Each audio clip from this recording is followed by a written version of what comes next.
자, 우리 5장인데요. 강해안을 통해서 한번 들어가 보죠. 1장, 2장, 3장, 4장은 설명하지 않아도 되지만 그래도 간략하게 흐름만 얘기한다면 1장 1절로부터 17절까지가 서론 부분인데 이제 우리가 주목해야 될 것은 복음이니까요. 16절과 17절 속에서 복음을 잘 정의하고 있죠. 그러니까 사람들이 묻습니다. 복음이 왜 필요한가요? 라고 물었던 질문 앞에 인간은 스스로 구원할 수 없으니까요. 모든 인류는 죄인이니까요. 하나님의 의에 도달하지 못하니까요. 이제 그래서 복음이 왜 필요한지, 그래서 인간이 왜 죄인인지를 드러내는 것이 1장 18절로부터 3장 20절까지였죠. 그러면서 그는 사도 바울은 1장 16절, 17절에 나왔던 복음의 내용들을 다시 한 번 더 여러 모양으로 재진술하면서 21절, 3장 21절로부터 마지막 9절까지를 쭉 설명하며 복음은 이거다라고 얘기를 합니다. 그러면 사람들이 궁금해하겠죠. 행함으로 구원받지 않고 믿음으로 구원받는다는 이 복음은 그 증거가 있나요? 라고 질문을 던질 겁니다. 그래서 우리가 어제 보았던 것처럼 4장에서 말하기를 아브라함을 봐라 믿음으로 말미암아 구원받았다. 다윗을 보라 행함이 없는데도 불구하고 하나님께 의로움을 받고 그는 기뻐하였다 라고 말하면서 4장의 전체 내용은 무엇을 말하냐? 믿음으로 구원받는 것들에 대한 증거와 관련된 메시지였다. 너무 간단하죠? 그 4장까지 그렇습니다. 그럼 5장의 내용은 뭐냐? 믿음으로 말미암아 구원받은 사람들은 그럼 어떤 삶을 살게 되는지에 대해서 이제 지금부터 설명을 하고 있는 거죠. 그래서 5장 1절에 보면 굉장히 중요한 단어가 나타나요. 5장 1절에 보니까 제일 먼저 나오는 단어가 뭐예요? 그러므로라는 말이 나옵니다. 그러므로. 그래서 5장 1절에 보면 그러므로라는 말은 어떤 의미가 있느냐 하면 믿음으로 말미암아 구원을 받았으므로 그럼 어떻게 돼요? 그 결과가 이렇다라는 겁니다. 그러니까 구원받은 사람은 어떤 결과가 나타나냐라고 말하는 것이 그러므로라는 단어를 통해서 이제 설명하겠다라는 거지요. 자, 그래서 계속적으로 보니까 1절에 이렇게 말합니다. 우리가 믿음으로 의롭다 하심을 받았으니 우리 주 예수 그리스도로 말미암아 하나님과 화평을 어떻게 되세요? 누리자라고 되어 있는데 좀 더 정확한 번역을 얘기하면 누린다예요.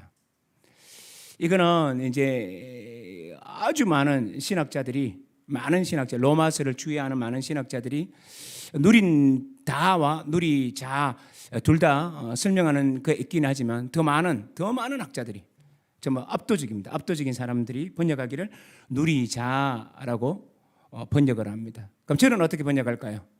저도 누리자가 아니라 누린다로 번역을 하는 거죠.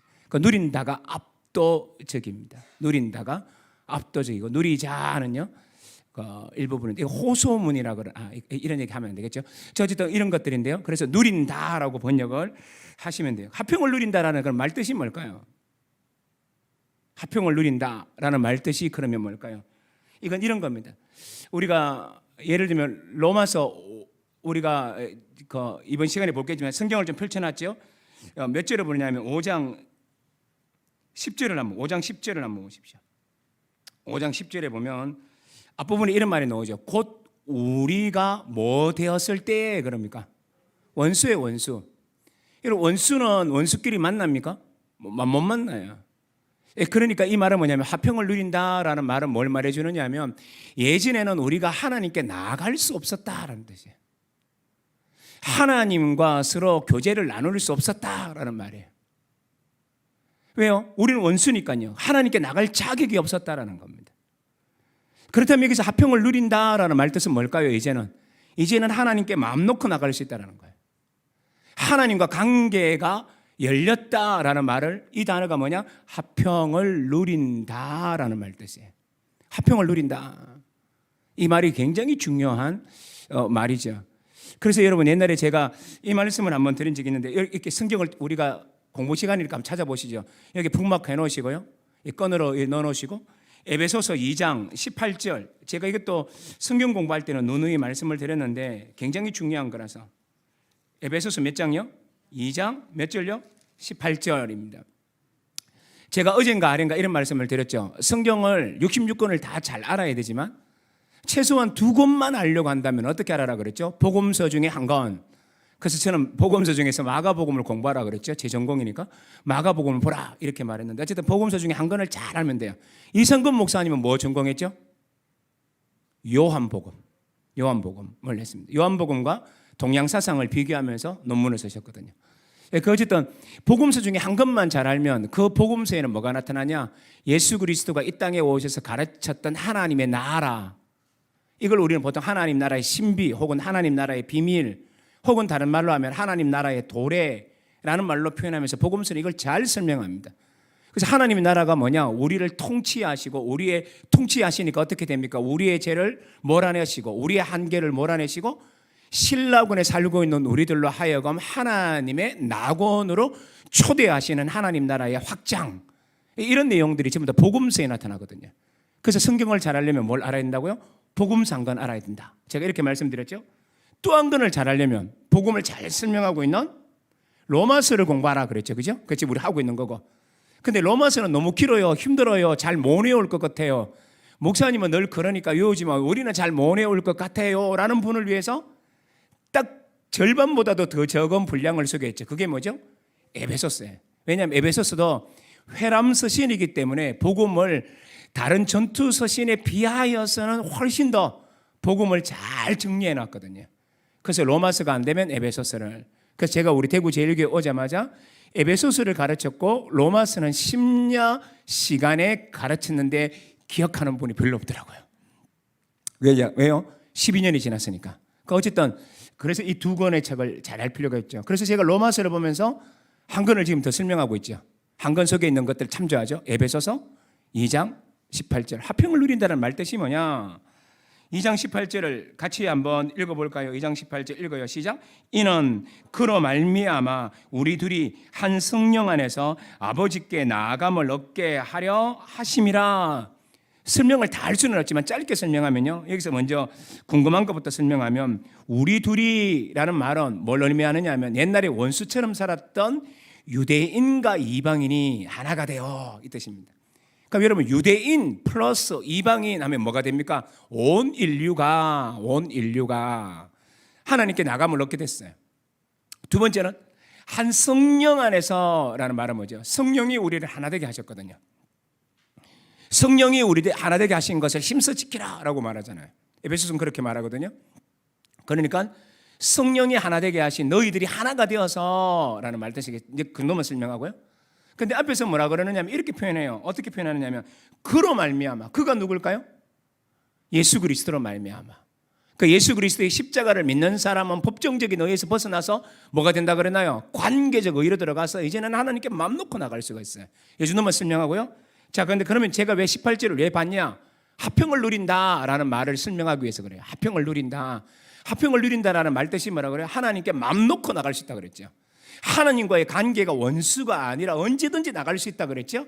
그 말이 이 본문 속에 나타나기 때문에 그래요. 그래서 18절에 뭐라 그러냐면 아버지께 나아감을 얻게 하려 하심이라. 여기다 나가다라는 말이 뭐냐면 옛날에 많이 설명드렸는데 어떤 뜻이냐면 알현하다. 우리 젊은 분들은 알현하다 그러면 이게 뭔지 모르겠죠. 알깍인가? 뭐 이렇게 생각하실지 모르지. 알현하다라는 말은 뭘 말하느냐 하면 굉장히 자신보다 훨씬 더 높은 분에게 나아가 경배하다 하면 인사하다, 그에게 나아가다 이런 뜻이에요. 그래서 이 헬라어 용어는 어떤 의미가 있느냐면 왕에게 나아가다예요. 이 왕은 누구죠? 제 구약 성경을 통해서 한번 설명을 드렸는데 만군의 여호와 온 우주의 왕이신 그분은 누굽니까? 하나님이잖아요. 그 왕께 알려나러 나가라, 만나러 나가는데 어떻게 나가냐? 신하의 신분으로? 아니죠. 18절에서 뭐라 그래요? 아버지께. 그렇다면 나가는 우리들은 누구라는 말이에요? 아버지가 왕이면 우리는 누구예요? 아들과 딸인데 우리는 왕자와 공제. 나는 왕자다. 뭐 이런 노래 있잖아요. 죄송합니다. 옛날 노래 불러서.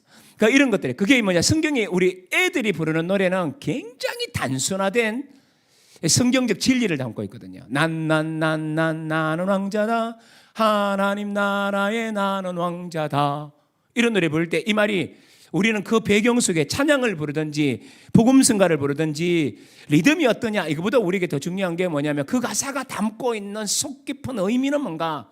그 찬양을 할 때는 뭡니까? 그 가사 속에 깊이 들어가서 찬양하는 것이 은혜를 받는 첫 번째 비결이고요. 두 번째는 우리가 한 단계 더 나아가면 그 리듬을 통해서도 은혜를 받을 수는 있어요. 그러나 대다수의 사람은 그 리듬 플러스 더 중요한 게 뭐냐, 가사에 대해서 가사가 가슴에 확 부딪혀 올 때 사람이 찬양에서 깨어지거든요. 예, 그런 의미예요. 자, 그러니까 다시 돌아오면 그 2장 18절에 뭐라 그래요? 우리는 왕의 아들과 딸로서 왕자로서 아버지께 나아가요. 누구로 말미암아? 그로 말미암아. 그러니까 뭡니까? 예수의 보혈 피로 말미암아 가니까 히브리서에서 뭐라 그래요? 담대히 나가요. 언제든지 나갈 수 있어요. 그게 이게 뭐라고요? 화평을 누린다라는 뜻이에요. 그 제가 요즘 그랬잖아요. 새벽 일찍 일어나서 이제 머리를 감고 그리고 잠을 확 깨자마자 했던 거. 하나님, 오늘도 하루 주셔서 감사합니다. 어제보다 오늘도 주님을 더 사랑하게 하시고 주님의 마음으로 살게 하여 주십시오. 그리고 한 단계 듣는다 그랬죠. 요즘은요. 하나님, 제가 하나님 아들이잖아요. 저 창우이거든요. 하나님, 저한테 뭐 주실 거예요? 이 뻔뻔한 기도를 할 수 있다고요. 하나님, 나한테 뭐 주고 싶으세요? 뭐 주실 건데요? 남들은 보면요, 나보고 아주 뻔뻔한 사람이고 신학이 잘못됐던 사람이라고 말할지 모르겠지만 저는 아니에요. 복음이 우리에게 말하는 이 화평을 누린다라는 개념을 내 마음속에는 그래도 알고 있으니까. 그래서 나는 어떻게 돼요? 그렇게 하는 거예요. 2절도 한번 보십시오. 오늘 5장 2절. 5장 2절에 보면 이런 말이 있죠. 똑같은 말이 나와요. 5장 2절에. 또한 그로 말미암아 우리가 믿음으로 서 있는 이 은혜에 어떻게 해요? 그리고 은혜에 서 있는 이 하나님 앞에 언제나 서 있는 거예요. 그 안에 어떻게 하게 해요? 들어감을 얻었으며. 맞죠? 들어감이 뭐라 그랬나요? 조금 전에 이 말하고 똑같아요. 에베소서에 있는 말하고. 그러니까 이 말은 뭐냐면 우리는 하나님의 그 영원한 우리에 대해서 적개심을 가지고 있지 않아요. 참고로요, 성경에는 화해했다, 화목했다. 화해가 뭐죠? 화해. 발음이 별로 안 좋나? 화해. 화해하다. 화해라는 말 알죠? 원해하는 화해 말고 화해하다라는 말 속에는요, 헬라어 단어 속에 두 단어가 있어요. 첫 번째 단어는 뭐냐면 디알로사라는 말을 써요. 디알라소라는 단어가 하나 있고요. 두 번째는 어떤 단어가 있느냐 하면 발음이 틀릴까 봐 보고할래요. 아포카탈라소라는 단어가 있어요. 디알라소, 아포카탈라소. 이 발음 이렇게 하면요, 우리 교수님한테 욕 엄청 얻어먹어요. 박 목사 아직도 발음 안 고쳤나고 웃고 들어요 제가. 어쨌든 이 두 단어가 있는데 이 두 단어는요, 신약에는 두 단어가 나타나는데 이거 용례가 달라요. 첫 번째 디알라소라는 단어는 어떤 단어냐면 이런 단어예요. A라는 사람과 B라는 사람이 서로 원수가 진 거예요. 왜요? 서로 잘못했기 때문에. A도 잘못했는데 B도 잘못했어요. 그래서 서로가 서로의 잘못을 용서하지 못하는 겁니다. 그래서 서로가 뭐가 돼요? 원수가 됐죠. 그런데 이 두 사람이 화해할 때 사용하는 단어가 뭐냐? 디알라소라는 단어를 사용해요. 그럼 여러분 이제 짐작할 수 있을까요? 두 번째 어떤 단어?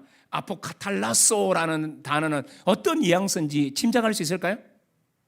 바로 이 단어는 언제만 쓰느냐면 신약 성경에서는 하나님과 인간 사이에 쓰는 화해할 때는 이 단어만 써요. 그럼 이 단어의 의미는 어떤지 금방 이해하겠죠? 한 사람 한쪽은 A라는 쪽은 주구장창 잘못합니다. 지멋대로 삽니다. 그런데 B라는 분은요, 자신의 신실함을 늘 지키고 A를 신의로 대해요. 그래서 어떻게 되냐? A라는 그 실수하고 범죄하는 사람이 B에 대해서 스스로 멀어지는 겁니다. 그래서 관계가 어떻게 됐나요? 소원해진 거죠. 이때 이 두 관계가 화해하는 걸 뭐라 그런다고요? 아포카탈라소라고 얘기를 합니다. 그런데 이 말이 뭐냐? 하나님이 하신 일들이에요. 우리 인간은 늘 범죄하고 도망가고 숨고 멋대로 살아가는데 하나님은 어떻게 한다고요?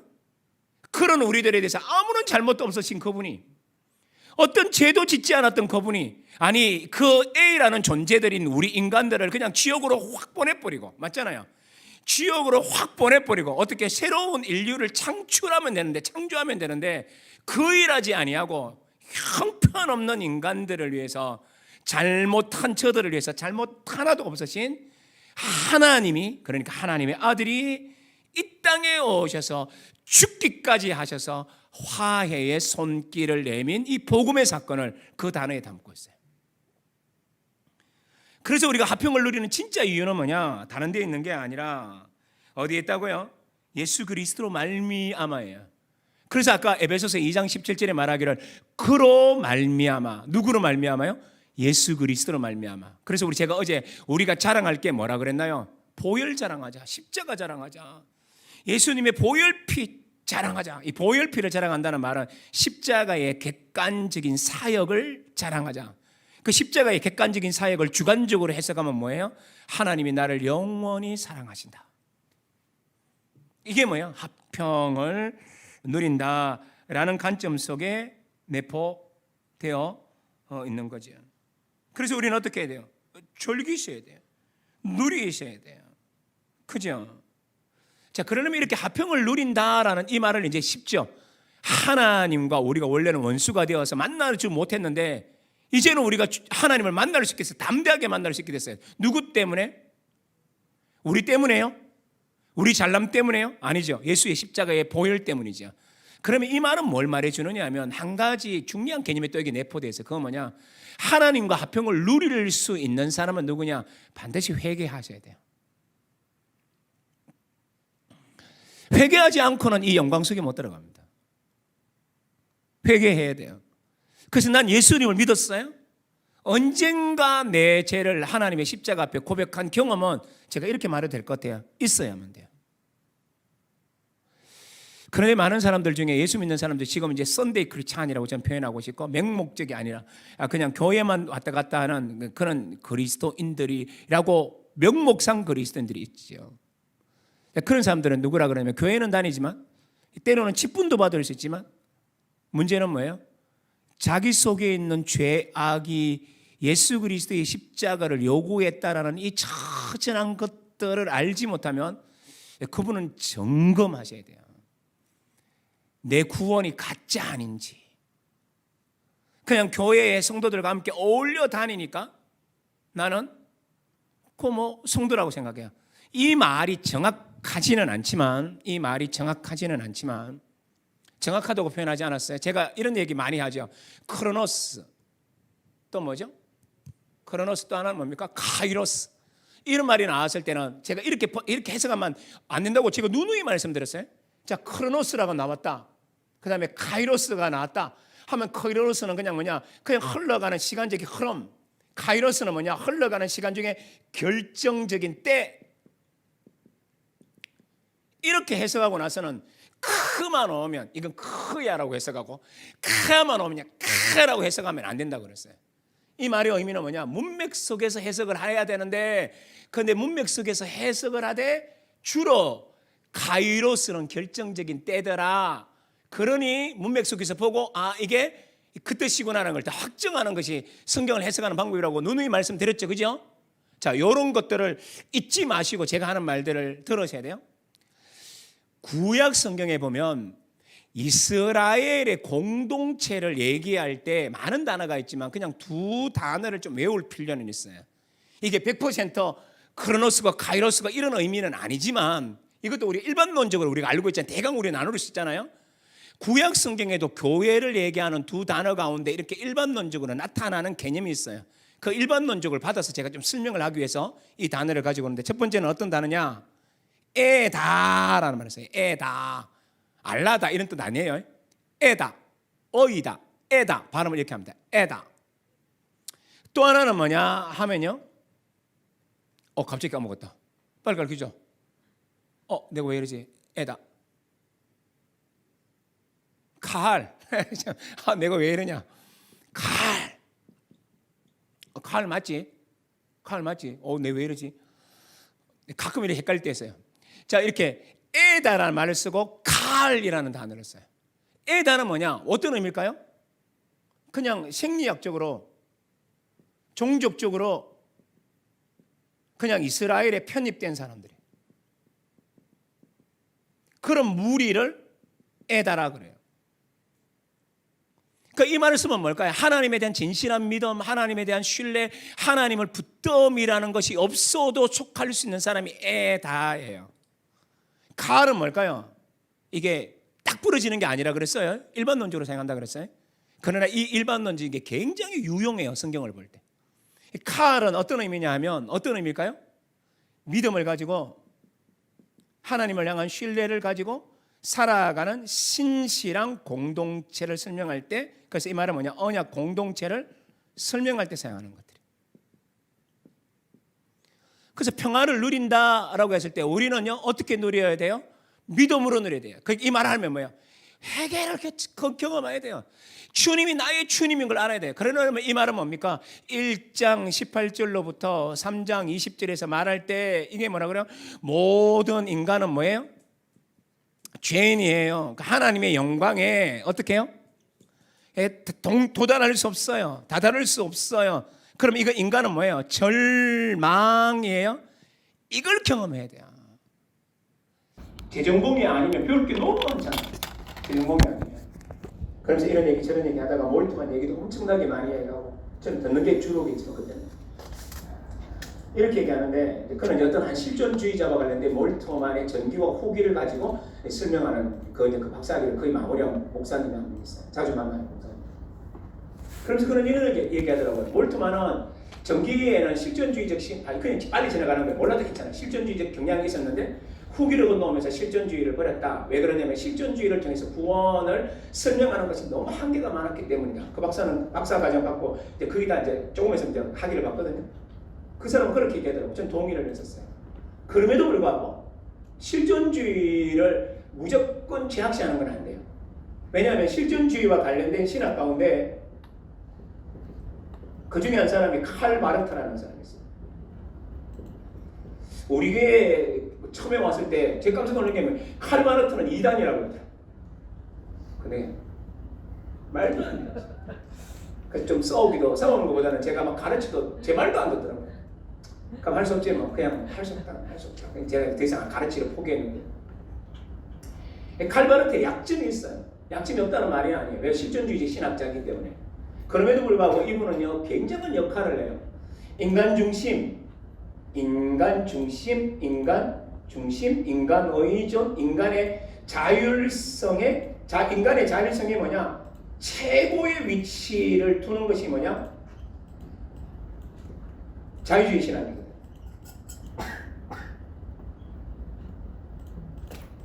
그래서 이 사람들은 뭘 했느냐 하면 어떻게 했느냐 하면 자연과학은 곧 하나님의 계시로 등가할 수도 있을 정도로 가르치기 시작했어요. 그래서 여기에 뭐가 나타나냐? 인간 진보에 대한 100% 제가 뭐 몇 퍼센트 그랬나요? 100% 이 낙관론을 가지고 있었던 사람들이. 그러면서 자기들끼리 모여가지고 뭐라 그럽니까? 이제 이 하나님의 나라는 어떻게 임하냐? 이 땅에 임하는데 어떻게 임하느냐 하면 하나님의 나라가 뭐냐? 형제에다 인간이 인간을 돌보고 인간이 사랑하는 것 자체가 하나님의 나라지 하나님의 초월적 나라를 부정하기 시작했어요. 그러다가 어떤 일이 발생했는지 아시죠? 제1차 세계대전 꽝, 제2차 세계대전 꽝. 그러니까 이들의 낙관론이 어떻게 될까요? 완전히 박살이 났겠죠. 그럼에도 불구하고 신학은 이 길을 여전히 따라가고 있을 때 여기에 대해서 핵폭탄을 터뜨린 사람이 누구냐? 칼 바르트예요. 그런데 이제 보수 진영에서는 칼 바르트를 핵폭탄을 터뜨린 것 갖다가 뭐라 그러냐 이렇게 얘기합니다.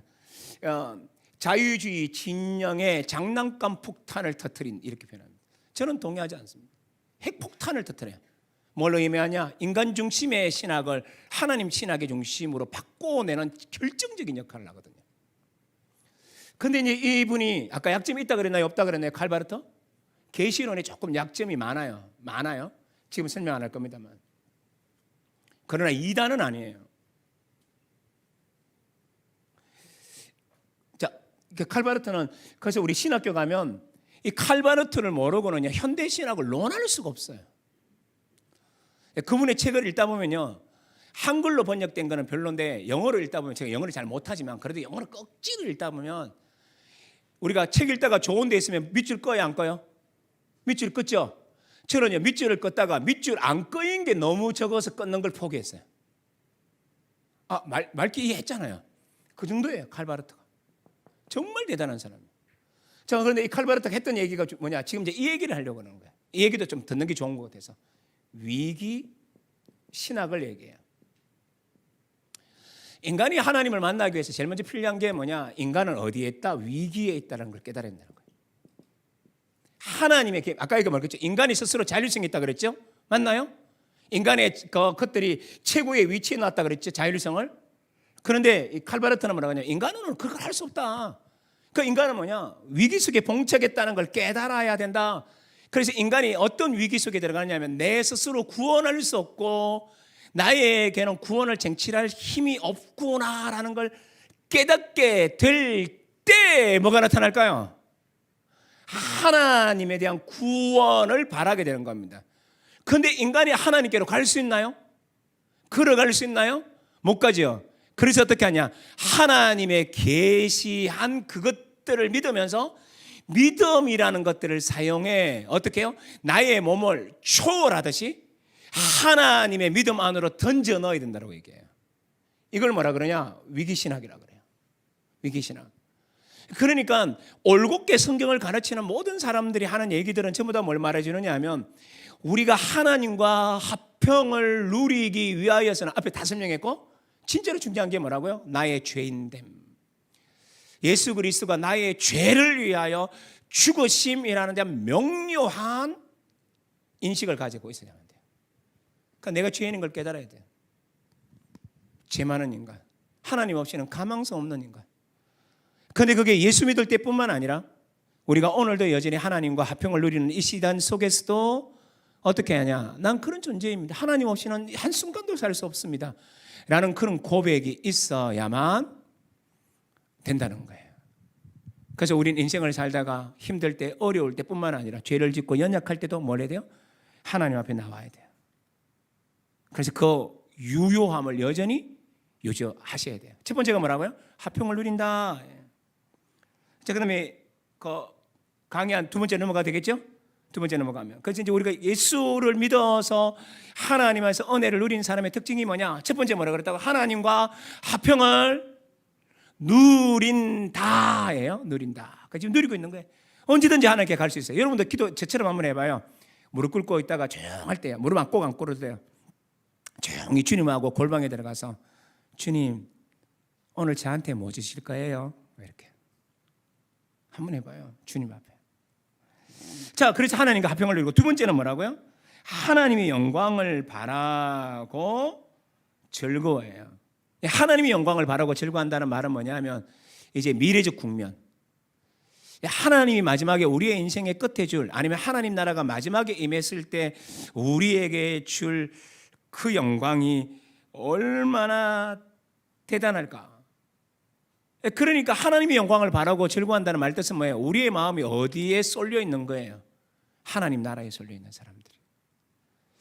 예수 그리스도를 아는 사람은 하나님이 우리에게 주실 그 영광을 바라고 즐거워하는 거예요. 이건 제가 더 설명하지 않아도 되겠죠. 그러니까 뭐예요? 주님의 재림을 기대해야 되고요. 여러분 이 말을 그냥 이게 뭐랄까 쉽게 설명해서 지금부터 하는 말은 쉽게 설명해서 하기 위해 하는 말이지 다른 사람한테 이 말 쓰면 안 돼요. 알겠죠? 쉽게 설명하기 위해서 이런 생각이 들어요. 나이가 지금 한 80, 한 8 정도 되신 권사님 보면 여러분 어때요? 이게 그분한테 가서 이런 말 하면 안 된다. 분명히 했어요. 뭐라 그러냐면 부러워야 돼요. 왜 그럴까요? 주님 만날 날이 얼마 남지 않았으니까. 이거 오해 안 하죠? 오해 안 하죠? 그 의미가 그렇다는 말이에요. 그 나는요 아직까지 많이 남았어. 우리 부목사님들 보면 안 됐어. 이 어려운 세상을 저렇게 또 오래 살아야 되는 거라. 근데 나는 우리 부목사님들보다 한 10년, 12년, 15년 뭐 정도 제가 더 빨리 주님을 만날 수 있는 거예요. 의미가 그런 의미라는 거예요. 그런데 오늘날 많은 사람들은 하나님의 나라를 즐거워할까요? 제가 오늘 적용을 크게 하고 싶어요. 하나님의 영광을 바라보고 즐거워해요? 하늘에 저것이 내 거구나라는 걸 기뻐하세요? 근데 이 땅에 많은 사람들 기뻐하지 않아요. 왜 그럴까요? 하나님 나라를 까마득히 잊었을 뿐만 아니라 지금 내 사는 게 너무 만족스러워서 그래요. 하나님 없어도 난 너끈히 행복하게 살 수 있어서 그래요. 그러니까 저는 가끔 이런 생각을 해요. 우리 가정에 가끔의 부족한 것들이, 가끔은 아니구나, 많은 것들이 하나님의 은혜라고 생각해요. 그 모든 것들이 무질이 다 채워졌다. 그러면 하나님 나라를 정말 우리가 소망할까? 소망할까요? 소망 안 할 것 같아요. 가끔 가다가 아내하고 저하고 차를 타고 가다 보면 되게 좋은 집을 발견해요. 그럼 아내가 농담 삼아 저한테 이렇게 말합니다.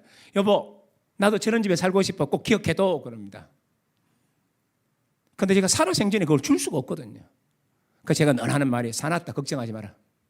무슨지 알죠? 사놨다 걱정하지 마라. 저 집에 한 100배 정도 된다. 걱정하지 마라.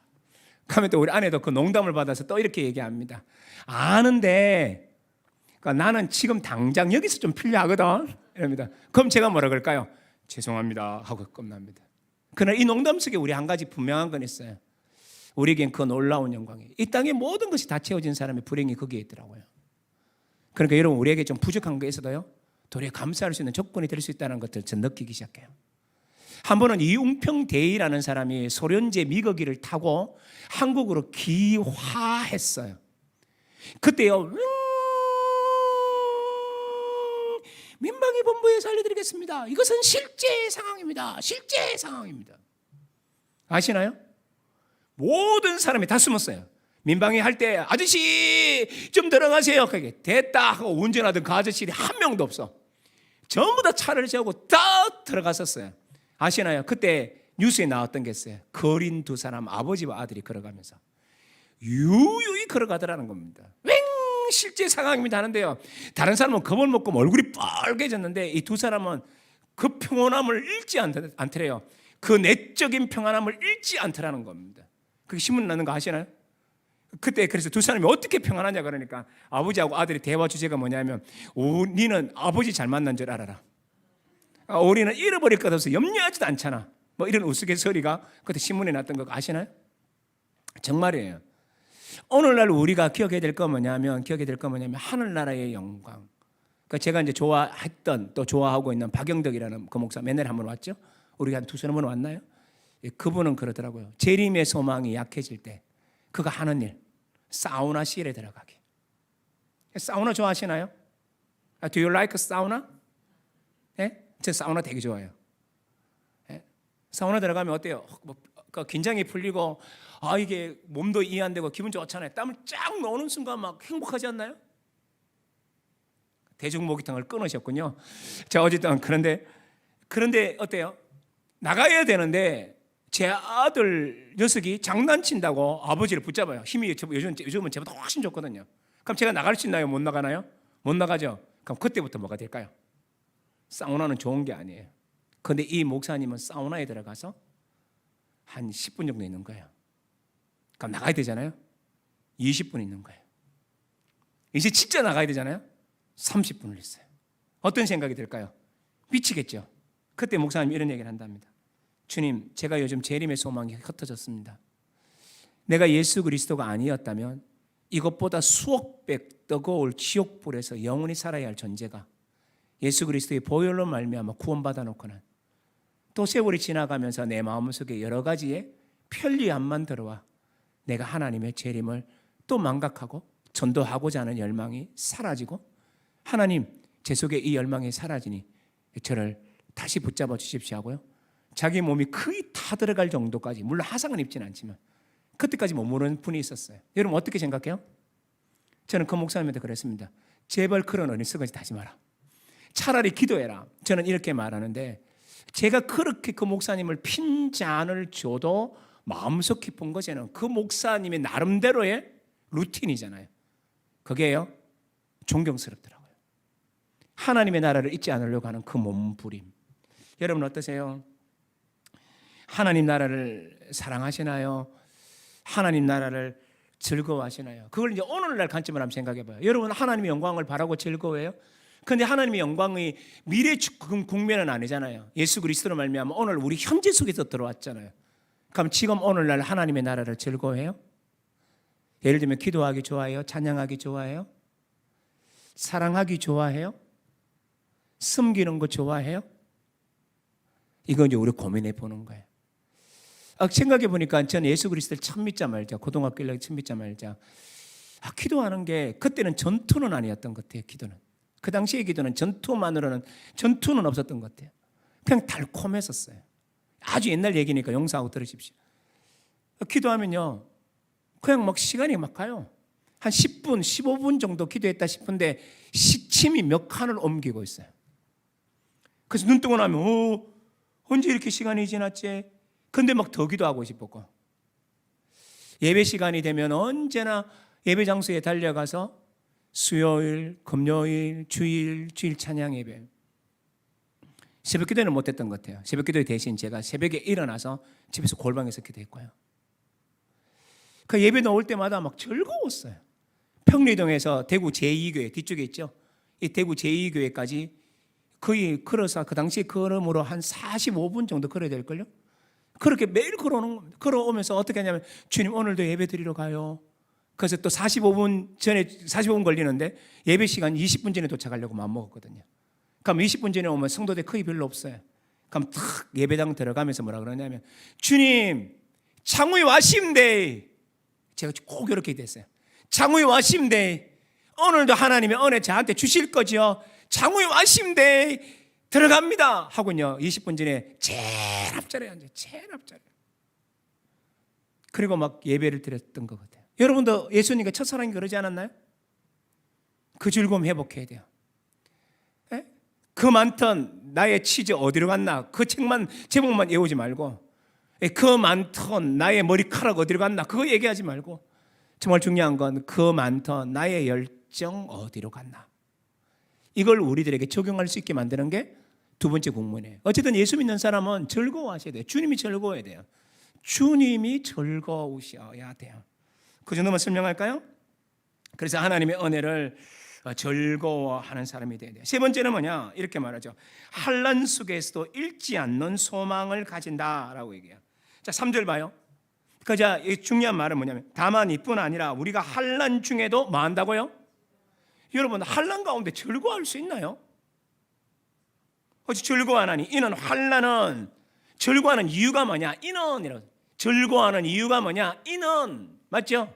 그 이유는 뭐냐? 환난은 인내를 낳고 인내는 연단을 낳고 연단은 소망을 이루는 줄 알미니라. 설명해야 되겠죠? 여러분 인내가 뭐냐? 제가 여러 가지 로마서를 공부하다가 여러 사람의 글들을 쭉 계속 읽었는데요. 이번에는 팀 켈러의 글들을 좀 읽었어요. 이 얘기가 팀 켈러 설명이 제일 간단하고 좋더라고요. 팀 켈러, 티모시 켈러라는 미국의 뉴욕의 아주 유명한 목사님이고 지금 은퇴하셨지만 세계적으로 유명한 분이에요. 그 이분은 그 글에서 이렇게 말하더라고요. 인내라는 말이 뭐냐? 하나됨이라는 말의 뜻이다 이렇게 표현하더라고요. 제가 이 말에 대해서 동의는 됐었어요. 왜 동의가 됐냐면 우리가 인내를 하는 이유가 뭐예요? 무조건 참는 게 인내예요? 아니에요. 인내라는 건 무조건 참는 게 아니에요. 무엇 때문에 참는 거예요? 내가 시집 왔는데 결혼 생활하는데 남편이 너무 안 좋아. 이혼해가지고 차버리고 싶어. 예를 들면 그런데도 불구하고 참는 사람들의 대다수의 특징이 뭡니까? 뭐 때문에 참아요? 자식 때문에 참아요. 여러분 이 세상의 모든 인내는요 무엇 때문에 참는 거예요? 그렇지 않나요? 병원에서 수술을 받아요. 고통이 옵니다. 이 고통을 당하는 이 치료를 받는 진짜 이유가 뭐죠? 그냥 참는 게 아니라 이 치료 다음에 쓸 그 무엇을 바라기 때문에 참는 거예요. 그런 의미에서 팀 켈러가 했던 하나됨이다라는 말을 저는 그 글을 읽으면서 생각 속에서 맞네, 동의라고 제가 하면서 그게 밑줄을 끈 게 있어요. 그렇다는 거예요. 그렇게 집중하게 인내라는 거 그래서 뭡니까? 집중하게 만드는 거예요. 그러니까 뭐예요? 환난이 오면 뭐 때문에 참고 집중하는 거죠. 그게 인내라는 뜻이에요. 그러면 이게 우리 뭐랄까요? 환난이 왔을 때 하나님만 보게 되는 거예요. 하나님만 집중해요. 그러면 우리 속에서 뭐가 빠져나갈까요? 우상적 요소가 빠져나가요. 잘 벌다가 요즘 잘 못 벌면 돈을 생각하겠죠? 그때 뭘 해요? 하나님 생각해요. 그러면서 뭘 느낍니까? 돈은 있다가 없을 수 있지만, 건강하다가 건강을 잃어버리면, 건강이 있다가 없을 수 있지만, 여러 가지 있을 수 있지만 변하지 않는 그분을 집중하게 만들어요. 그게 인내가 주는 특징이라는 거죠. 그래서 우리 환난이 왔을 때 즐거워하셔야 돼요. 연단이라는 말은 이렇게 표현하면 좋아요. 연단이라는 게 뭐냐? 시험을 통해서 연단을 받았다는 말은 뭐냐? 그걸 경험했고, 그래서 다음에 똑같은 어려움이 왔을 때 그때의 경험과 하나님의 은혜로 인하여서 이것도 이길 수 있을 거라고 믿는 담대한 마음이 생기는 거예요. 맞죠?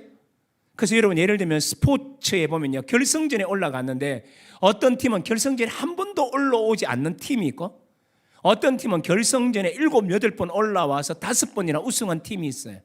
그러면 두 팀이 7번 서로 시리즈를 가지고 경기를 하면 누가 유리할까요? 경험이 많은 팀입니다. 그걸 뭐라 그러냐? 사람들은 이렇게 말해요. 우승 DNA가 그 팀에게는 심겨져 있기 때문이라고 합니다. 여기서 말하는 스포츠 용어 우승 DNA라는 말이 연단이에요. 연단. 그래서 여러분, 어떤 어려움을 당하면 옛날에는 마음이 쓰이고 잠도 못 잤는데 그걸 자꾸 경험하다 보면 이제 똑같은 어려움이 왔는데도 불구하고 뭐 까이꺼 뭐 이러면서 잠 잘 자잖아요. 이게 연단이에요. 그러니까 환난이 무조건 나쁜 건 아니에요. 우리를 더 강하게 만들죠. 그리고 다음에 연단은 뭐를 이뤄요? 소망을 이뤄요. 그러면서 이렇게 참으면서 이거 너머에 주실 하나님의 소망, 그걸 바랄 수 있는 거죠. 그러니까 이 말은 전부 다 뭘 말해주느냐 하면, 환난이 임해도 기뻐하는 이유는 뭐냐? 환난을 통해서 믿음이 더 굳어지기 때문에 그래요. 그래서 환난이 오실 때 우리 여러분 기뻐하셔야 돼요. 물론 이거 아니에요. 환난 자체를 기뻐하시는 거 말도 안 돼요. 이거 미쳤죠 뭐. 미친 사람이지. 환난 자체를 기뻐하는 사람 세상에 어디 있어. 그거 아니에요. 환난이 우리에게 줄 유익들을 생각하면서 환난 속에서 우리는 기뻐하는 거예요. 그래서 이 단어를 어떻게 표현하냐면, 어떤 신학자들은 환난 때문에 기뻐하는 거예요. 환난으로 기뻐한다 이렇게 표현하는 분도 있어요. 그러나 그 말의 의미는 환난 자체를 기뻐하는 게 아니라 환난과 관련된 나타나는 현상들을 기뻐하는 거죠. 그거예요. 그럼 다시 얘기하면, 이렇게 인내, 연단, 소망을 갖고 소망할 수 있는 진짜 이유가 뭐예요? 하나님 때문이에요. 그거 적어놨죠, 강의 안에. 하나님 때문이라는 말이 어떤 하나님 때문이에요? 섭리하시는 하나님. 맞죠? 섭리하시는 하나님 때문에 우리는 환난 속에서 기뻐할 수 있어요. 제가 누누이 했던 말 간단하게 하고 그냥 넘어가죠. 첫 번째 뭐예요? 우리에게 오는 고난은 하나님의 허락 없이는 우리 앞을 지나가지 않는다. 제가 그렇게 표현해 드렸어요, 설교 시간에. 우리 앞에 오는 어떤 환난도 하나님이 허락하지 않으면 우리 앞을 지나갈 수 없어요. 우리에게 올 수 없다고요. 이게 뭐예요? 하나님의 섭리하심을 믿는 거예요. 그러니까 하나님은 우리의 모든 생사 화복을 다스리는 그 하나님을 믿는 거예요. 섭리하시는 하나님. 이 얘기는 제가 이번 주 내내 몇 번이나 반복했던 것 같아요. 여러분이 저한테 목사님이 좋아하는 성경 구절 뭐예요? 그러면 몇 가지를 얘기할 수 있어요. 예를 들면 73편, 25편 되게 좋아해요. 그래요. 하늘에서는 주 외에 누가 내게 있으리요? 땅에서는 주밖에 사모할 리 없나이다. 이 구절이 나한테는 너무 좋더라고요. 하늘과 땅을 봐도 내겐 주님밖에 없다라는 게 구절이 좋아요. 사실 이것만큼이나 좋아하는, 또 진짜 좋아하는 구절이 있어요. 시편 23편 몇 절 좋아할까요? 저는 많은 사람은 시편 23편 1절 좋아하잖아요. 여호와는 나의 목자시니 내가 부족함이 없으리로다. 이걸 좋아하는데 저는요, 특이하게 6절을 좋아해요. 주의 선하심과 인자하심이 나를 따르니 내 평생의 여호와의 집에 영원히 거하리로다. 번역이 다 달라가지고 저도 정확하게 못 외워요. 의미는 정확해요. 그런데 여기서 제가 어떤 단어를 좋아하냐? 선하심이라는 단어를 좋아해요. 여러분, 이 말은 나는 여호와는 나의 목자시니 부족함이 없다는 말을 제가 몇 번이나 설명했죠? 예? 선하심이라는 말 뜻은 뭐냐면, 지금 내 상황이 하나님의 계획과 뜻이 이루어지고 있어서 나는 부족함이 없고 하나님의 선하심이 있다는 뜻이에요. 그러니까 지금 내 삶 자체가 뭐예요? 하나님의 뜻과 계획이 이루어지고 있는 과정이라는 뜻이에요. 그러니까 다윗은 이걸 찬양하고 있는 거예요. 이렇게 해석하면 너무 쉬운데 배경으로 돌아가면 이 본문이 이상해져요. 어떤 이 시편 23편의 본문의 배경을 많은 주석학자들은 말하기를 어떻게 하냐? 다윗이 압살롬이라는 아들 녀석에게 쫓겨서 도망갈 때 아들이 아버지를 죽이려고 했어요. 압살롬이 다윗을 칼로 쳐 죽이려고 했어요. 아버지가 아들 때문에 맨발로 도망가고 있었을 때 불렀던 노래예요. 그런데 그런 순간인데 어떻게 부족함이 없어요? 믿은 게 있었다는 거죠. 하나님의 선하심. 선하심이 뭐냐? 하나님의 계획과 뜻이 지금 내 삶 속에 이루어지고 있다라고 믿는 믿음이에요. 지금 내가 맨발로 도망가고 있지만 뭐라고요? 이런 내 삶도, 지금의 힘든 삶도 하나님의 뜻과 계획이 이루어지는 과정이니까. 그러니 이 말은 뭡니까? 하나님을 믿었다라는, 하나님을 믿었다. 하나님이 섭리하심을 믿었다라는 말이에요. 아무리 어려운 골짜기에 들어가서 죽을지라도 이 죽음을 극복하게 만드는 하나님의 위대한 사건을 믿었다라는 얘기예요. 그게 하나님의 선하심을 믿는 거예요. 하나님의 섭리를 믿는 거죠. 죽음의 지경에 가도 나는 하나님의 선하게 하나님의 뜻과 계획을 이루는 과정 속에 있기 때문이다 라고 말하기 때문에 환난 속에서도 기뻐할 수 있어요. 네 번째, 우리는 어떻게 기뻐할 수 있는가? 하나님의 구원이 우리에게 임하면 하나님과 평안을, 화평을 누리죠. 하나님의 영광을 바라고 즐거워하죠. 맞나요? 세 번째는 뭐라 그래요? 환난 속에서도 기뻐하죠. 네 번째는요, 뭐라 그래요? 하나님의 사랑을 통한 구원을 확신해요. 확신해요. 제 강연에 보면 밑줄을 꺼놓은 게 있어요. 근데 하나님이 우리를 사랑하시는 걸 확신해야 되는데 하나님이 우리를 어떻게 사랑하시는 걸 보면 기가 막힐 정도예요. 엄청납니다. 6절 보십시오. 밑줄을 꺼놓은 게 있죠. 우리가 아직 연약할 때, 그 다음에 너는 반복되는 단어가 있어요. 아직 연약할 때 그리스도께서 죽으셨도다. 밑에 동사까지 연결할 수 있죠. 우리가 연약할 때 그리스도가 죽으셨어요. 8절, 우리가 아직 죄인 되었을 때에 그리스도께서 죽으심으로. 맞나요?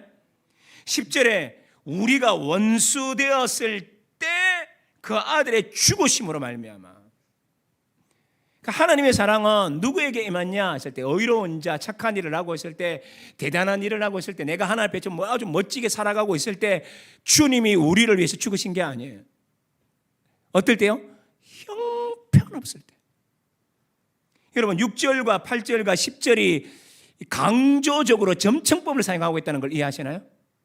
연약할 때, 아직 죄인 되었을 때, 원수 되었을 때. 그래서 이제 이와 비슷한 말을 에베소서에 나타나겠죠. 분명히 복음을 잘 설명하는 성경이니까. 뭐라 그래요? 본질상 진노의 자녀였을 때. 그러니까 법정적 의회에서는 하나님은 그들을 두고 볼 수가 없는 겁니다. 그런 죄인이었는데, 두 번째 뭐라 그래요? 그리스도가 죽으셨고 아들이 죽으셨어요. 이 아들이라는 말은 우리가 워낙 이제 잘 설명할 수 있죠. 제가 어제 수요 2부 예배 때도 말씀을 드렸고 옛날에도 많이 말씀을 드렸는데, 이 아들이라는 말은 뭐예요? 이렇게 말해요.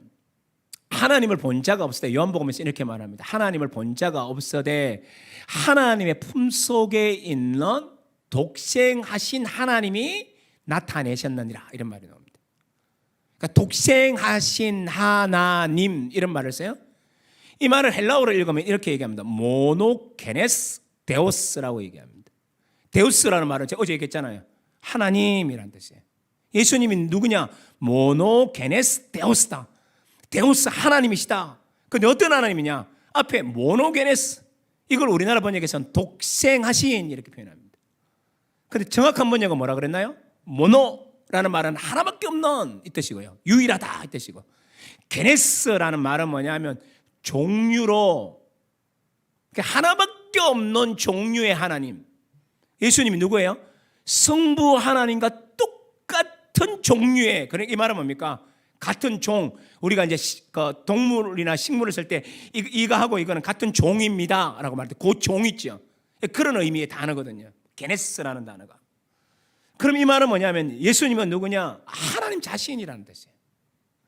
유일하신 하나님과 같은 유일한 한 분. 그래서 삼위일체가 여기서 나오는 거예요. 성부와 성자와 성령 삼위이나 한 분이신 하나님.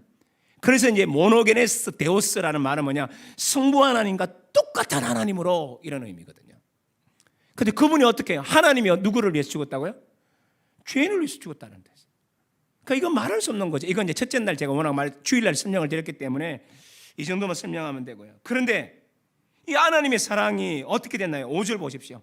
소망이 우리를 부끄럽게 하지 아니하면 우리에게 주신 성령으로 말미암아 하나님의 사랑이 우리 마음에 어떻게 됐어요? 부음받았어요. 부음받았어요.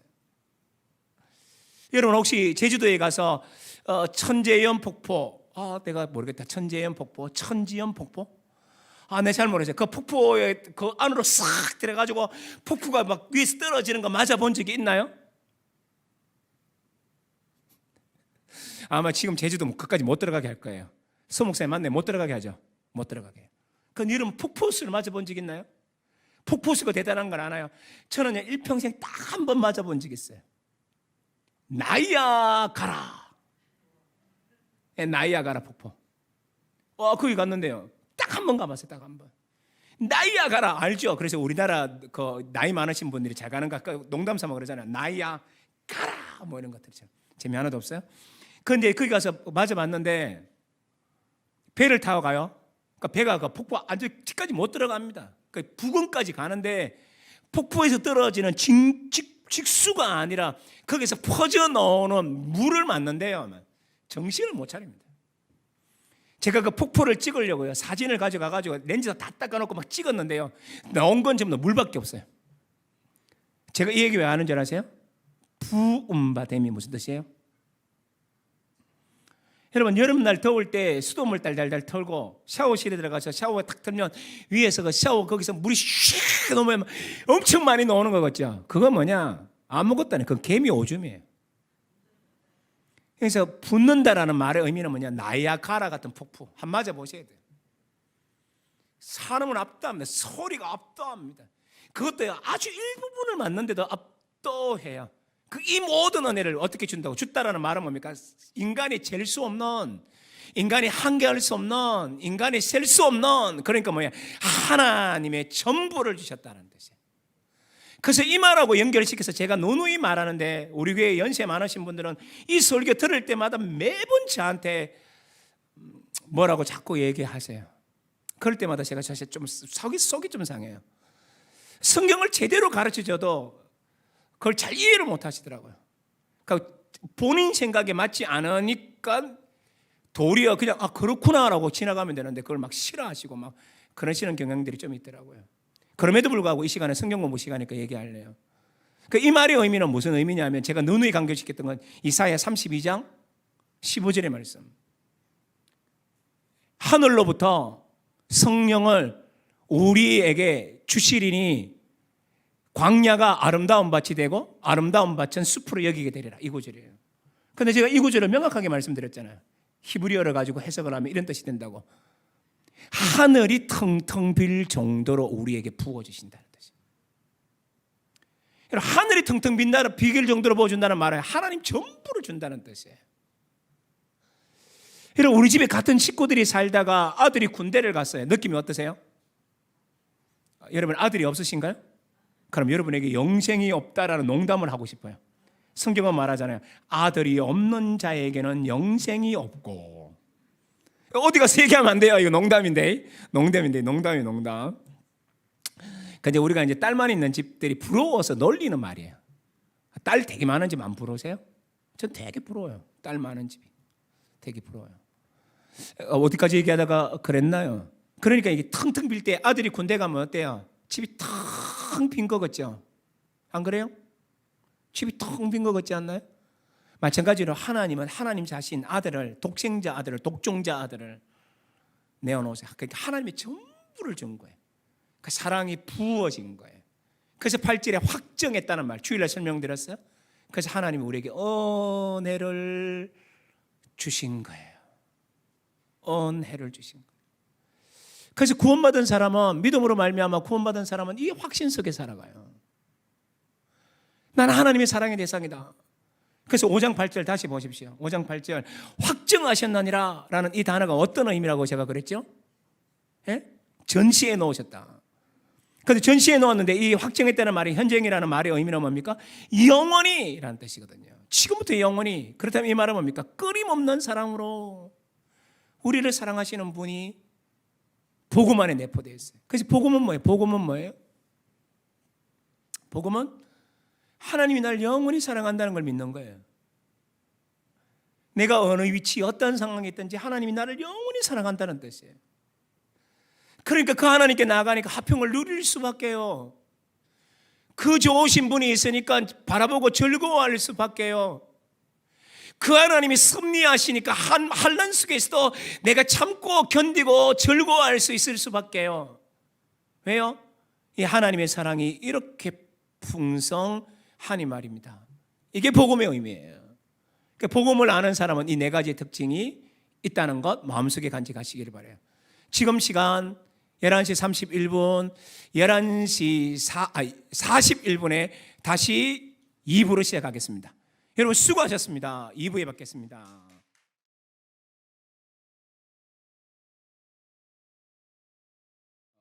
사도 바울은 이렇게 시작했죠. 그러므로 라는 말을 시작함으로 말미암아 1장부터 4장까지 설명했던 복음, 믿음으로 말미암아 구원을 받은 것들에 대해서 마무리하면서 그러므로 이런 구원을 받은 사람은 어떤 삶을 살게 되냐, 어떤 삶의 양태가 나타나게 되냐, 이걸 설명하면서 첫 번째 이렇게 말했죠. 하나님과 화평을 누리고, 두 번째는 뭐라고 했죠? 하나님의 영광을 바라고 즐거워하고, 세 번째는 환난 가운데서 혹은 환난에도 불구하고 아니면 환난 속에서 즐거워하고. 왜요?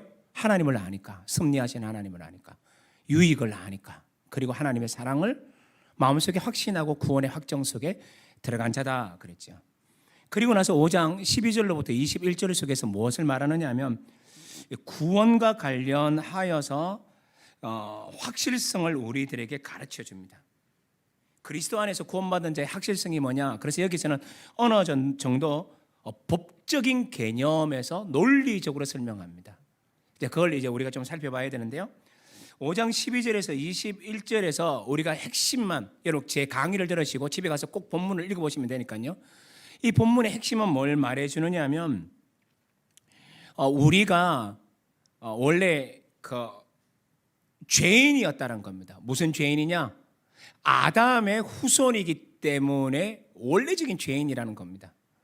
그래서 그 죄인이 아담 때문에 죄인이 된 우리들이 이제는 예수님 때문에 의인이 되고 새로운 사람이 될 수 있다는 것을 말해주고 있는 본문이에요. 자, 다시 인류는요, 아담과 더불어 타락했기 때문에 죄인이었으나 이제는 예수 그리스도 때문에 의인이 될 수 있다라고 말함으로 말미암아 여기는 대표성이라는 관점을 여기에서 좀 설명을 합니다. 제가 이 얘기를 지금 여러분하고 좀 나눠야 돼요.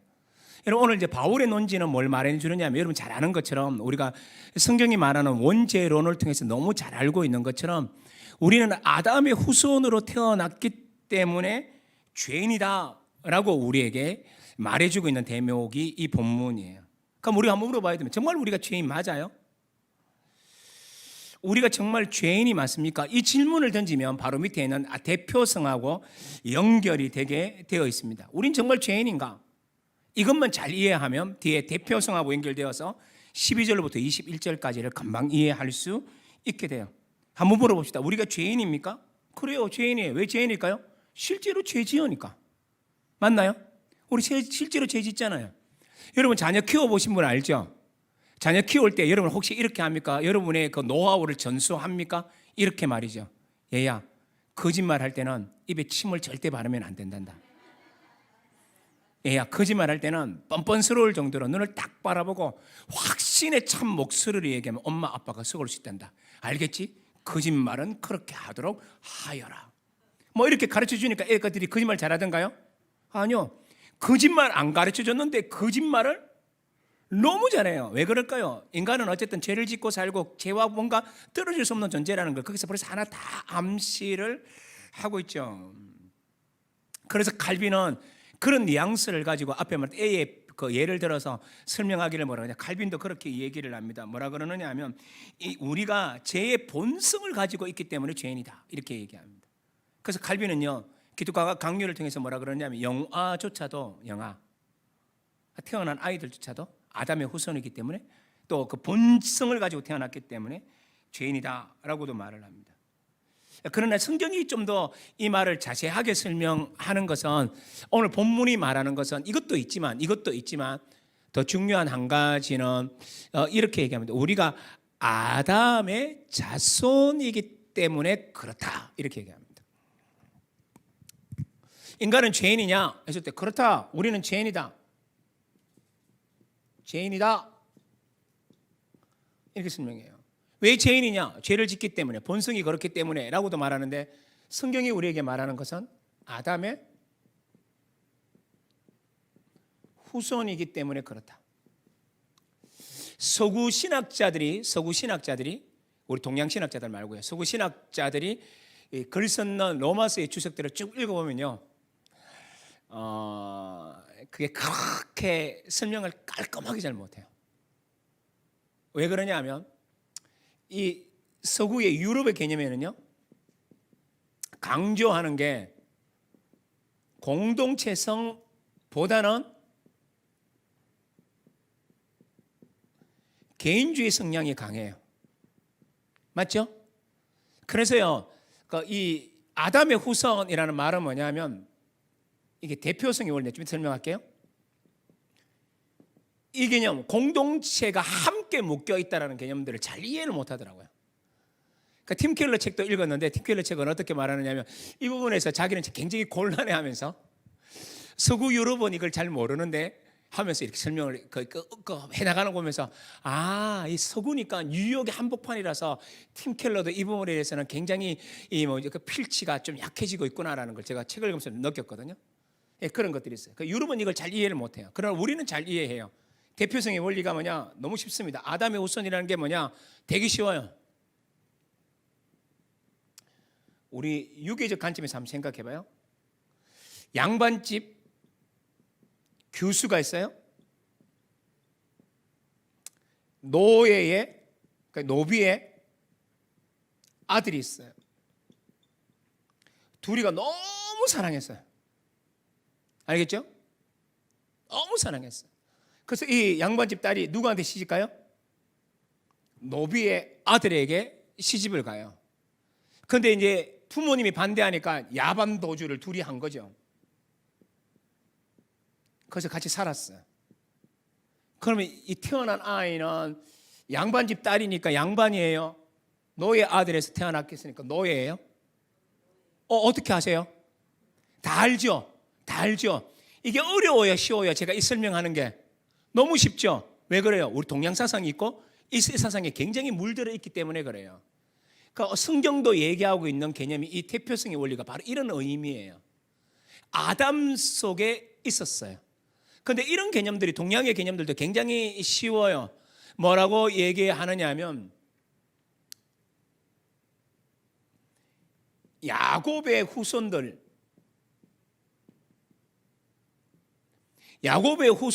얘기할 때 출애굽기에서는요,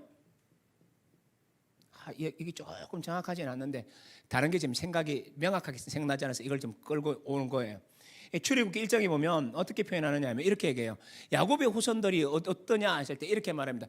야곱의 허리에서 난 자들, 이렇게 표현합니다. 그 사실은 야곱의 이 연약성 속에 누가 내포되어 있느냐? 후손들이 내포되어 있다라고 얘기합니다. 11조를 바칠 때도 마찬가지예요. 아브라함이 멜기세덱에게 11조를 바칠 때 아브라함의 허리 속에 사실은 이런 개념 속에 모든 후손들이 있었거든요. 그래서 이 말은 뭐냐? 전부 다 대표성의 원리로 성경은 설명을 해요. 타락도 마찬가지입니다. 아담이 대표를 띄고 갔는데 그가 타락함으로 말미암아 뭐가 됐어요? 우리나라 말로 바꾸면 뭐가 돼버렸어요? 이거 노비라는 말이 조금 이 단어가 좋아서 그런데 우리가 보통 말할 때 뭐라 그래요? 쌍놈이라 그래요. 그러니까 이 아담이 어떻게 했냐? 이 쌍놈이 되었기 때문에 어떻게 돼요? 태어난 애들도 노비다라고 말해요. 이 의미가 강한 말이 훨씬 좋을 수도 있을 것 같아요. 그러니까 이런 관점으로 설명을 하는 거예요. 여기까지 우리나라 사람들 잘 이해하니까 제가 이 정도로 설명하겠는데, 그러면 그래서 우리가 죄인 되었는데, 그런데 어떻게 해요? 대표성의 원리니까 이제는 우리는 아담을 따라 살다가 이제 어떻게 해요? 우리는 아담을 버리고 누구에게로 와요? 예수 그리스도로 와요. 그럼 예수 그리스도가 또 누굽니까? 대표예요. 어떤 대표? 구원의 대표, 영생의 대표, 생명의 대표. 그러니까 우리는 아담 안에 살던 우리들이 이제는 뭐예요? 옮겨서 누구 안으로 들어가냐면 예수 안으로 들어가요. 이제 이걸 또 우리나라 말로 되게 쉽게 설명할 수 있어요. 자, 이 노예 부부를 통해서 이 가정에 태어났던 애가 노예였잖아요, 그죠? 억울한 삶을 살잖아요. 그런데 이 가정을 긍휼히 여겼던 그 나라의 왕이 이들에게 양반 정서를 주는 거예요. 그럼 어떻게? 얘들이 양반이 돼요? 노예로 여전히 살아요? 양반이 돼요. 이게 어려워요? 쉬워요? 이 얘기? 너무 쉽죠? 마찬가지예요. 하나님의 아들이신 예수 그리스도가 오셔서 이들에게 있는 모든, 아담에게 속한 모든 것들을 끝내고 하나님으로 들어가게 하기 위하여 십자가에 죽으셔서 이 아담 속에 속하는 모든 죄를 다 사하심으로 말미암아 아담과 상관없는, 죄와 상관없는 사람으로 만들기 위하여 죽으심으로 말미암아 이것을 믿는 자들에게는 어떻게 하냐? 아담의 족속 속에 들어가는 게 아니라 예수 안에 있는 사람으로 만들었다라고 말하는 게 오늘 본문 나머지 본문이 12절부터 21절까지 내용이에요. 쉬워요? 어려워요? 이 얘기를 하고 있는 게 이 본문의 골자예요. 그래서 뭐냐? 아담의 대표 속에서 상속되어진 이 죄가 예수의 십자가로 이 죄와 상관없는, 그러니까 이제 이거와 상관없는 사람으로 만들고, 그래서 어떻게 해요? 믿음으로 말미암아 누구 안으로 들어가게요? 예수 그리스도 안으로 들어가서 살게끔 했다라는 거예요.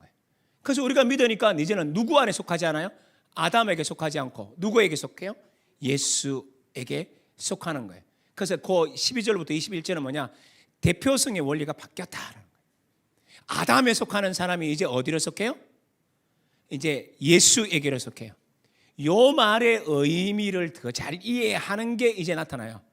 6장에 나타나요. 설명하면 이제 이 본문의 의미를 더 잘 이해할 수 있으니까 걱정 안 하셔도 돼요. 그런데 제가 이제 이런 얘기까지 쭉 했을 때 이런 생각이 들지 않아요? 좋아요. 대표성까지 우리는 다 이해되는데 왜 하필이면 아담이냐? 그 아담 때문에 우리 타락한 거 아닙니까? 그 대표성이 마음에 들지가 않는 겁니다. 어떻게 생각해요? 왜 꼭 아담이어야 되냐? 그렇게 생각하는데 성경은 이렇게 얘기합니다. 대표성을 띠는 이 한 사람이, 아담이 만만한 사람이 아니에요. 만만한 사람이 아니죠. 이거 제가 설명했잖아요. 어떻게 해요? 하늘의 모든 영광을 누리는 사람. 두 번째, 하나님이 만들었던 모든 피조물을 이해하는 사람. 세 번째, 하나님과 대면하여 대화 나누는 사람. 그러니까 인류를 대표할 수 있는 사람은 아담밖에 없어요. 그런데 이 아담이기 때문에 우리 대표성에 대해서 그 시비를 걸 수가 없어요. 여러분, 예를 들면 온 인류의 책임을 지고 만약에 제가 썼다면 생각해 보십시오. 어떻게 하시겠어요? 여러분, 더 이상요, 게임 끝이에요. 그냥 한숨만 쉴 거예요. 끝났네. 뭐 이게 다예요. 여러분이 만약에 대표면 어떻게 될까요? 굉장히 고상한 척 하시는데 나는 아니에요. 그래서 인류의 가장 뛰어난 자가 대표가 됐는데 그는 죄와 타협하여 무너졌어요. 이때 우리는 뭐예요? 아담 속에 속하여서 함께 죄를 지은 거예요. 그래서 사실 우리는 아담의 후손이기 때문에 어쩔 수 없이 죄 짓고 살아요. 그래서 예를 들면 우리 이런 예를 많이 들잖아요. 우리가 잘 먹는 잘 못 먹는구나. 비싸서 못 먹죠. 대신 우리가 빵깨, 영덕 대게 말고 빵깨, 이건 먹잖아요. 재미 하나도 없네 지금 이 시간. 그 빵깨가 어떻게 걸어요? 빵깨가 이렇게 걷는 거 봤습니까? 이렇게 걷는 거 봤습니까? 안 걷죠. 빵깨는 어떻게 걸어요? 이렇게 걷죠. 이렇게. 그러니까 이 말은 뭐냐면 옆으로 기기 때문에 빵깨가 아니에요. 빵깨기 때문에 옆으로 기는 거예요. 그러니까 이 말은 뭐냐면 죄를 지었기 때문에 죄인이 아니고 사실은 뭐예요? 죄인이기 때문에 짓게 돼요. 왜 그래요? 아담의 대표성 속에서 우리도 함께 타락했기 때문에요. 그래서 이제 아까 설명했던 걸 위로 다시 올라가야 돼요. 아담의 자손이기 때문에. 왜? 우리 속에 죄의 본질이 있기 때문에. 왜? 그래서 죄를 짓는다. 아까 차례대로 세 가지 얘기했잖아요. 그죠? 죄를 짓기 때문에, 본성이 있기 때문에, 아담의 후손이기 때문에. 이제 제가 역으로 다시 또 설명했어요. 아담의 후손이기 때문에 본성이 들어왔고 죄를 짓는다. 그래서 대표성은 이걸 껴줄 수 있는 건 뭐예요? 우리를 이걸 하는 거예요. 요 얘기를 7장에서도 설명하고 7장 1절에서 6절에서도 제가 설명할 거고 오늘 시간이 안 되면 6장 끝까지만 가면 돼요. 예, 7장 1절에서 6절은 앞에도 속할 수 있고 뒤에도 속할 수 있으니까 그러니까 저는 다른 신학자들과 다르게 앞으로 붙여놨는데 오늘 시간이 안 되면 다른 신학자하고 똑같이 뒤쪽으로 붙일 겁니다만 그러니까 여기서 설명하고 또 6장 초반부에서 설명하니까 너무 걱정하지 마시고 여기까지 이해가 되죠. 여러분 그렇다면 우리가 오늘 첫째 시간에 배웠던 내용 그리고 지금 시간에 배웠던 내용 그걸 우리는 어쩔 수 없이 본질상 본성상 죄인이고 죄 지을 수밖에 없고 하나님 앞에서 진노를 당할 수밖에 없는 죄인인데 우리가 살아난 진짜 이유가 뭐죠? 살아난 진짜 이유가 뭐예요? 하나님의 은혜 때문이에요. 하나님의 은혜 때문. 그렇죠? 하나님의 은혜 때문에 우리가 살게 되었는데 그렇게 된 거예요. 내려가는구나. 그러면 이제 우리가 강해 안에서 나오죠. 강해 안에 뭐가 나와요? 그 다음에 강해 안에 뭐라고 제가 해놨나요? 우리가 불러야 할 노래. 여러분 우리가 불러야 할 노래가 뭐죠? 하나님의 은혜를 찬양하는 것밖에 없어요. 그래서 저는 이걸 생각하면서 제 마음속에 몇 가지의 복음성가가 떠올랐는데 그 중에 하나가 뭐냐면 하늘을 두루마리 삼고 바다를 먹물 삼아도 말이 돼요? 하늘을 두루마리 삼는데요. 노트로 삼고 바닷물이 먹물이래요. 삼아도 그 거신 하나님의 사랑 다 기록할 수? 와, 이게 가장법이 아니에요, 사실은. 하나님의 은혜는 아까도 얘기했던 것처럼 뭐라 그랬나요?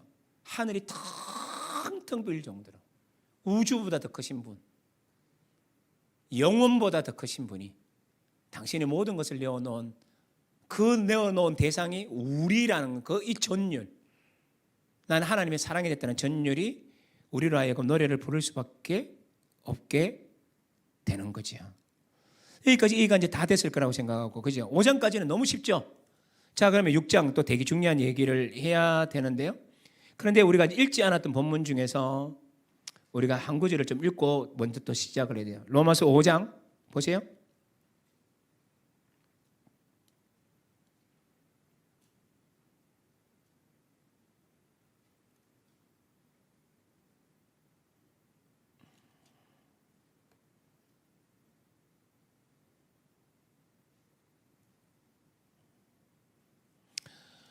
오장에 보면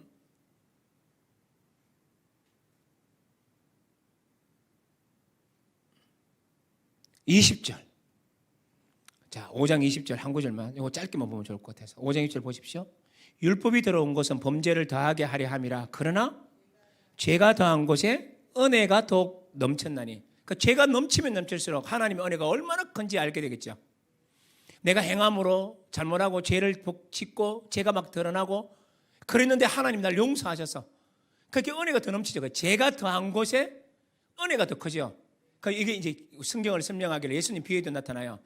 그러니까 1만 달란트 빚진 자와 몇 달란트 몇 데나리오 빚진 자 100데나리오입니까?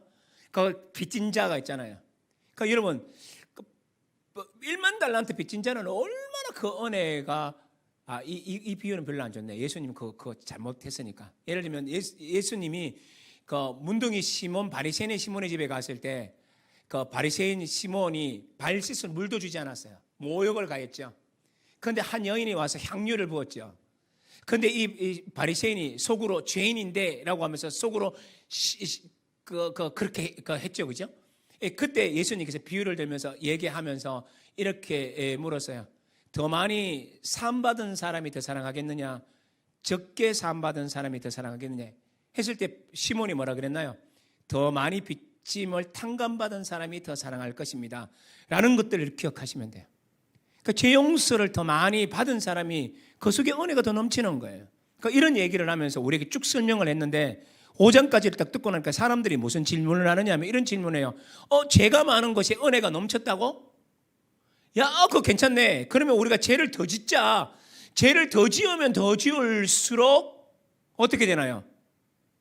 예? 하나님의 은혜가 더 넘칠 거니까 이렇게 생각하는 거예요. 이 논지는 또 뭐하고 연결되느냐 하면 그럼에도 불구하고 우리가 아무리 죄를 많이 지어도 하나님은 우리에 대한 사랑이 영원하기 때문에 우리가 죄를 지어도 아무 상관이 없겠네. 죄 지어도 되겠네. 이런 생각이 든다는 거죠. 5장까지를 읽으면 이 두 가지의 의문이 들어요. 첫 번째, 그러니까 은혜를 다하기 위해서 죄 지어도 되겠네. 두 번째는 우리가 죄를 지어도 하나님이 용서하시니까 죄 지어도 아무 상관없잖아 라는 질문에 대하여 하나님이 그 바울이 답변하는 게 뭐냐? 6장의 내용이에요. 그러니까 6장 질문 한번 보십시오. 이렇게 말합니다. 은혜를 다하게 하려고 죄를 더 지어도 되는가? 그 답변을 1절에서 14절에서 하고요. 은혜 안에서는 죄를 지어도 괜찮지 않느냐? 왜? 영원하게 사랑해 주시니까. 죄 지는 것 상관없지 않냐에 대한 답변을 6장 15절로부터 7장 6절까지 한다고 저는 생각하는 목사고요. 또 다른 신학자들은 6장 말미까지로 뽑기도 하는데 저는 7장 6절까지 보는 게 훨씬 더 문맥이 좋다고 생각하니까 그래요. 근데 어쨌든 7장 1절부터 6절은 7장 후반부에 속할 수도 있고 아니면 6장에 속할 수도 있고 어떻게 봐도 괜찮아요. 시간이 없으면 잘라낼 거예요. 그러면 이제 물어봅시다. 은혜를 다하게 하려고 죄를 지어도 되나요? 거기에 대한 답변을 6장 1절에서 14절에서 말해요. 1절에서 4절에서 뭐라 그러냐면 해답은 이겁니다. 우리 죄 지어도 되죠? 은혜를 다하게 죄 지어도 되죠? 라고 말하면 바울이 뭐라 그러면 딱 한마디만 하면 돼요. 세례 받았잖냐? 너 세례 받았잖냐? 라고 말을 합니다. 여러분 세례의 의미가 뭐죠? 그러면 세례의 의미가 뭡니까? 죽는 거예요. 뭐에 대해서 죽는 거예요? 죄에 대해서 죽는 거예요.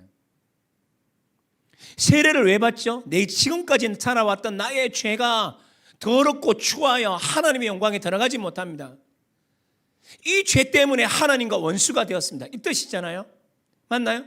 그렇다면 예수님을 믿는다라는 말의 의미는 뭐예요? 나는 이 죄가 미워요 라는 사람이에요. 죄가 미운 사람이에요. 그래서 세례받은 거예요. 예수 믿은 거예요. 말뜻이 아시겠죠? 그러니까 은혜를 다하기 위해서 죄를 범하겠다고요? 말도 안 되죠. 죄가 미운데 어떻게 죄를 지어요? 어떻게 죄가 미운 사람이 죄를 가까이 할 수 있어요? 그 사도 바울의 논지는 너무 간단해요. 이 너희가 세례받았다라는 말은 또 다른 말로 하면 너희가 예수 믿었지 않냐? 예수 믿는 게 뭔데? 죄를 싫어하는 건데. 더 이상 어렵지 않으니까 이 정도만 설명해도 될 것 같아요. 맞죠? 그러면서 사도 바울은 설명을 해요. 그런데 더 중요한 건 뭐냐? 그 당시에 세례의 의미예요. 여러분 그 당시에 사람들이 세례를 받을 때 바울 시대 때 세례를 받을 때 이 세례의 의미는 뭐죠? 세례 받으면 예수 믿고 복 받으세요 라고 말하던 우리나라의 80년대 70년대 90년대의 상황하고 달라요. 예수 믿으면 복 받는다라는 개념이 없었어요. 이 당대에는 뭐냐면 예수 믿고 세례 받는다라는 말은 그때부터 미움 받기를 자처한다는 뜻이었어요. AD 64년 같은 경우 아니면 그 이후에는 어땠냐? 세례 받고 예수 믿는 것 때문에 핍박을 당하고 짐승의 먹이가 되는 이런 시대였었어요. 말뜻이 아시겠죠? 그러니까 그 당시에 이 당시에 사람들이 너희가 세례 받았다라는 말은 단순하게 예수 믿고 구원받고 좋네, 보험 하나 드는 거하고 똑같네, 영생에 대한 보험을 얻네라는 마음으로 예수 믿는 게 아니에요. 뭐라고요? 이것이 참 진리고 나의 영생과 관련됐음을 뼈저리게 느끼고 예수님을 믿는데 위협이 오고 조롱이 오고 힘겨움이 와도 예수를 믿고 세례받았다는 뜻이에요. 그러므로 이 말은 뭐냐? 죄를 여간 미워하지 않으면 안 돼요. 복음이 말하는 죄를 싫어하고 죄를 미워한다는 말을 제대로 이해하지 않으면 세례받을 수가 없었어요. 말뜻이 아시겠죠? 우린 죄를 미워하기 때문에 세례받는 거예요. 그래서 어떻게 합니까? 바울이 말하기를 죄 지어도 되지요? 라는 말에 아니 왜요? 너 세례받았잖냐? 다시 말하면 세례받았다는 의미가 뭐냐? 죄 싫어한다는 의미잖아. 죄 미워해야지. 그런 의미가 여기에 내포되어 있는 겁니다. 그래서 오늘날 사실은 세례교육을 우리가 사실 더 철두철미하게 해야 돼요.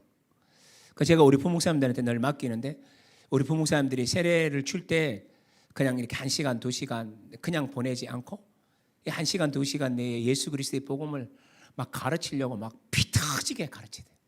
피 터지게 가르치면서 주님을 믿는다는 건 결단이다라는 거. 그 결단 속에서 세례 받아야 된다는 걸 강하게 얘기하고, 그렇게 살기를 원치 않거나 주저주저하면요, 잘 설득을 해서 다음에 받도록 얘기하셔야 돼요. 세례는 어떤 의미, 그런 의미. 물론 이제 오늘날 세례는 조금 의미가 좀 다를 수 있지만 믿은 걸 드러내는 게 세례잖아요. 그런 의미가 있겠지만 어쨌든 오늘날 그렇게 해야 돼요. 그 심지어 어떤 성도들 중에서 이런 말이에요. 세례를 옛날에 받아놓고는 그때 세례는 정신없이 받았다고 다시 받으면 안 되냐 이렇게 묻는 사람들이 있어요. 그 저는 안 된다 그러는데, 세례는 예식이기 때문에 안 된다라고도 얘기하는데 그 마음 이해하잖아요. 그래서 여러분, 우리가 세례 받는다, 믿는다라는 건 만만하게 믿는 게 아니에요. 그 저는 이런 사람은 별로 좋아하지 않아요. 어느 날 갑자기 교회 와서 나도 예수 믿을게요, 예수 믿겠습니다, 아무것도 모르면서 믿겠다고 하는 걸 저는 그렇게 선호하지는 않아요. 제 목회적 방향과 제 신학적 경향에서는 그냥 예수 믿는 거 별로 좋아하지 않습니다. 예수를 좀 더디 믿더라도, 믿겠다는 말을 더디 하더라도 예수 믿는 게 뭔지 제대로 알고 좀 믿었으면 좋겠어요. 그래서 제가 우리 교회 오면 6주 동안 훈련 받으라 그러는 건 뭐 그것도 더 열심히 잘해야 되고 더 잘 가르쳐야 되지만, 그 6주 동안 받아야 되는 게 그냥 왔다고 교회 성도 되는 거 저 싫어요. 그냥 다른 교회에서 우리 교회에서 그냥 몸 옮겨 가지고 나 우리 이 교회 성도 되려고, 나 그거 별로 안 좋아해요. 그래서 우리 새가족부 저 때문에 당황할 때 많죠. 인사까지 했는데 제가 만나서 다시 돌아가라 할 때 많잖아요. 그거 왜 그래요? 예수 믿는 건 제대로 믿어야 되고 올곧게 믿어야 돼. 믿는다는 건 생명을 거는 거라는 걸 한국 교회가 좀 잘 가르쳐줄 필요가 있겠다. 다시 오늘 돌아와서 본문으로 돌아오면, 제지어도 되죠? 답이 뭐라고요? 자, 여러분 해보세요. 우리 은혜를 다하기 위해서 나 제지어도 되지요? 왜 안 되죠? 세례 받았기 때문에. 그럼 세례가 뭔데요? 그 죄에 대하여 죽는 건데, 죄를 많은 거 미워하기 때문에 우리가 예수 믿은 거예요. 내 죄가 싫었어. 이 죄가 주님의 영생을 못 얻었어. 이 죄 때문에 나의 인생이 엉망인 걸 알았어. 죄는 원수예요. 그래서 죄는요, 한번 생각해 봐요. 예수님은 죄를 짓지 않고 죄를 생각하는 것만으로도 몸서리치셨어요.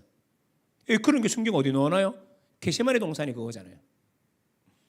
이때까지 죄를 지은 한 번도 없으셨던 그 주님이 내일 새벽에 밝고 오면 어떻게 됩니까? 인류의 모든 죄를 짊어지셔야만 돼요. 그런데 예수님은 그걸 상상하는 것만으로도 뭐예요? 미칠 지경이었었어. 그래서 내가 두렵고 떨리고 죽게 되었으니, 예수님 입에서 뭐 나온 말이 그거예요. 예수님의 감정을 그렇게 표현해요. 어떻게 예수님이 죽을 것 같다라고 얘기해요? 예수님이 어떻게 떨린다라고 얘기해요? 그 위대하신 주님이. 왜 그래요? 죄를 덮어서는 건 죄가 그 정도로 싫은 거예요. 우리도 예수님만큼 죄 싫어하셔야 돼요. 그런데 보통 보면 우리는 말로는 죄를 싫어한다면서요, 자기가 습관적으로 짓는 죄를 돌아보면 그 습관적인 그 죄가 되게 좋은 거예요. 말로는 내가 이 죄를 끊어야지, 나는 이 죄가 싫은데 라고 말하지만, 엄밀히 따지면 그 죄, 습관적인 죄를 자기가 은근히 즐기고 있어요. 그래서 못 끊는 거예요. 잘 한번 생각해 봐요. 그리고 두 번째로 오늘 말하기를 뭐라 그럽니까? 이렇게 말하고 난 다음에, 그러면 세례를 하는 건 뭐냐? 세례는 결단하는 거예요. 5절 한번 보시죠. 5절. 자, 6장 5절 한번 봐요. 5절에 이런 말이 나오죠. 만일 우리가 그의 죽으심과 같은 모양으로 연합한 자가 되었으면 또한 그의 부활과 같은 모양으로 연합한 자도 되리라. 이렇게 말해요. 이 말은 뭡니까? 세례 받는 건 뭐예요? 죄와 더불어 사는 게 아니라 누구와 연합하는 거예요? 예수와 연합하는 거예요. 그래서 그의 죽으심과 같은 모양으로 연합한 자가 되었으면, 이 말은 뭐냐면 우리도 죄에 대해서 죽었는 사람이 된다는 얘기예요. 6절. 우리가 알거니와 우리의 옛사람이 예수와 함께 십자가에 못 박힌 것은 죄의 몸이 죽어 다시는 우리가 죄에게 종로도 타지 아니하려 함이니. 이제 아까 했던 말 다 기억나죠? 이런 거예요. 내가 예수 믿는다는 말은 나의 죄를 십자가에 못 박는 거랑 마찬가지. 이 말은 뭐예요? 죄를 미워하고 죄하고 단절됐다는 것을 말해요. 7절. 이는 죽은 자가 죄에서 벗어나 어렵다 하심을 얻었음이라. 그래서 뭐예요? 나는 죄를 미워하고 나는 그 죄에 대하여 죽고, 이렇게 됨으로 말미암아 어떻게 돼요? 7절에서 어렵담을 받는 것으로 난 가야 하기 때문에. 그게 예수 믿는 것 아닌가요? 죄를 미워하는 것. 이게 바로 뭐냐? 결단이다 라고 제가 강의 안에 적어놓은 거고요. 그럼 세 번째, 8절에서 11절에서 뭐라 그러냐? 그래서 이 세례를 받았다는 것은 죄를 즐기는 게 아니고 은혜를 다하기 위해서 죄를 다하는 게 아니고, 다시 말해 이 죄가 싫고 죄를 미워하고 죄에 대해서 죽었고 그걸 결단했는 건데, 그럼 이 말을 역으로 바꾸면 뭐냐? 세례받았다는 말의 의미는 내가 거룩함을 위해 살겠습니다. 죄를 미워하고 거룩함을 위하여 살겠습니다라는 결단이라는 것을, 그러니까 거룩함을 향하여서 우리가 가는 것을 우리에게 말해주고 있는 거예요. 이건 더 설명하기 쉽죠. 그래서 이 말을 성경을 먼저 봐요. 9절 한번 보세요. 9절.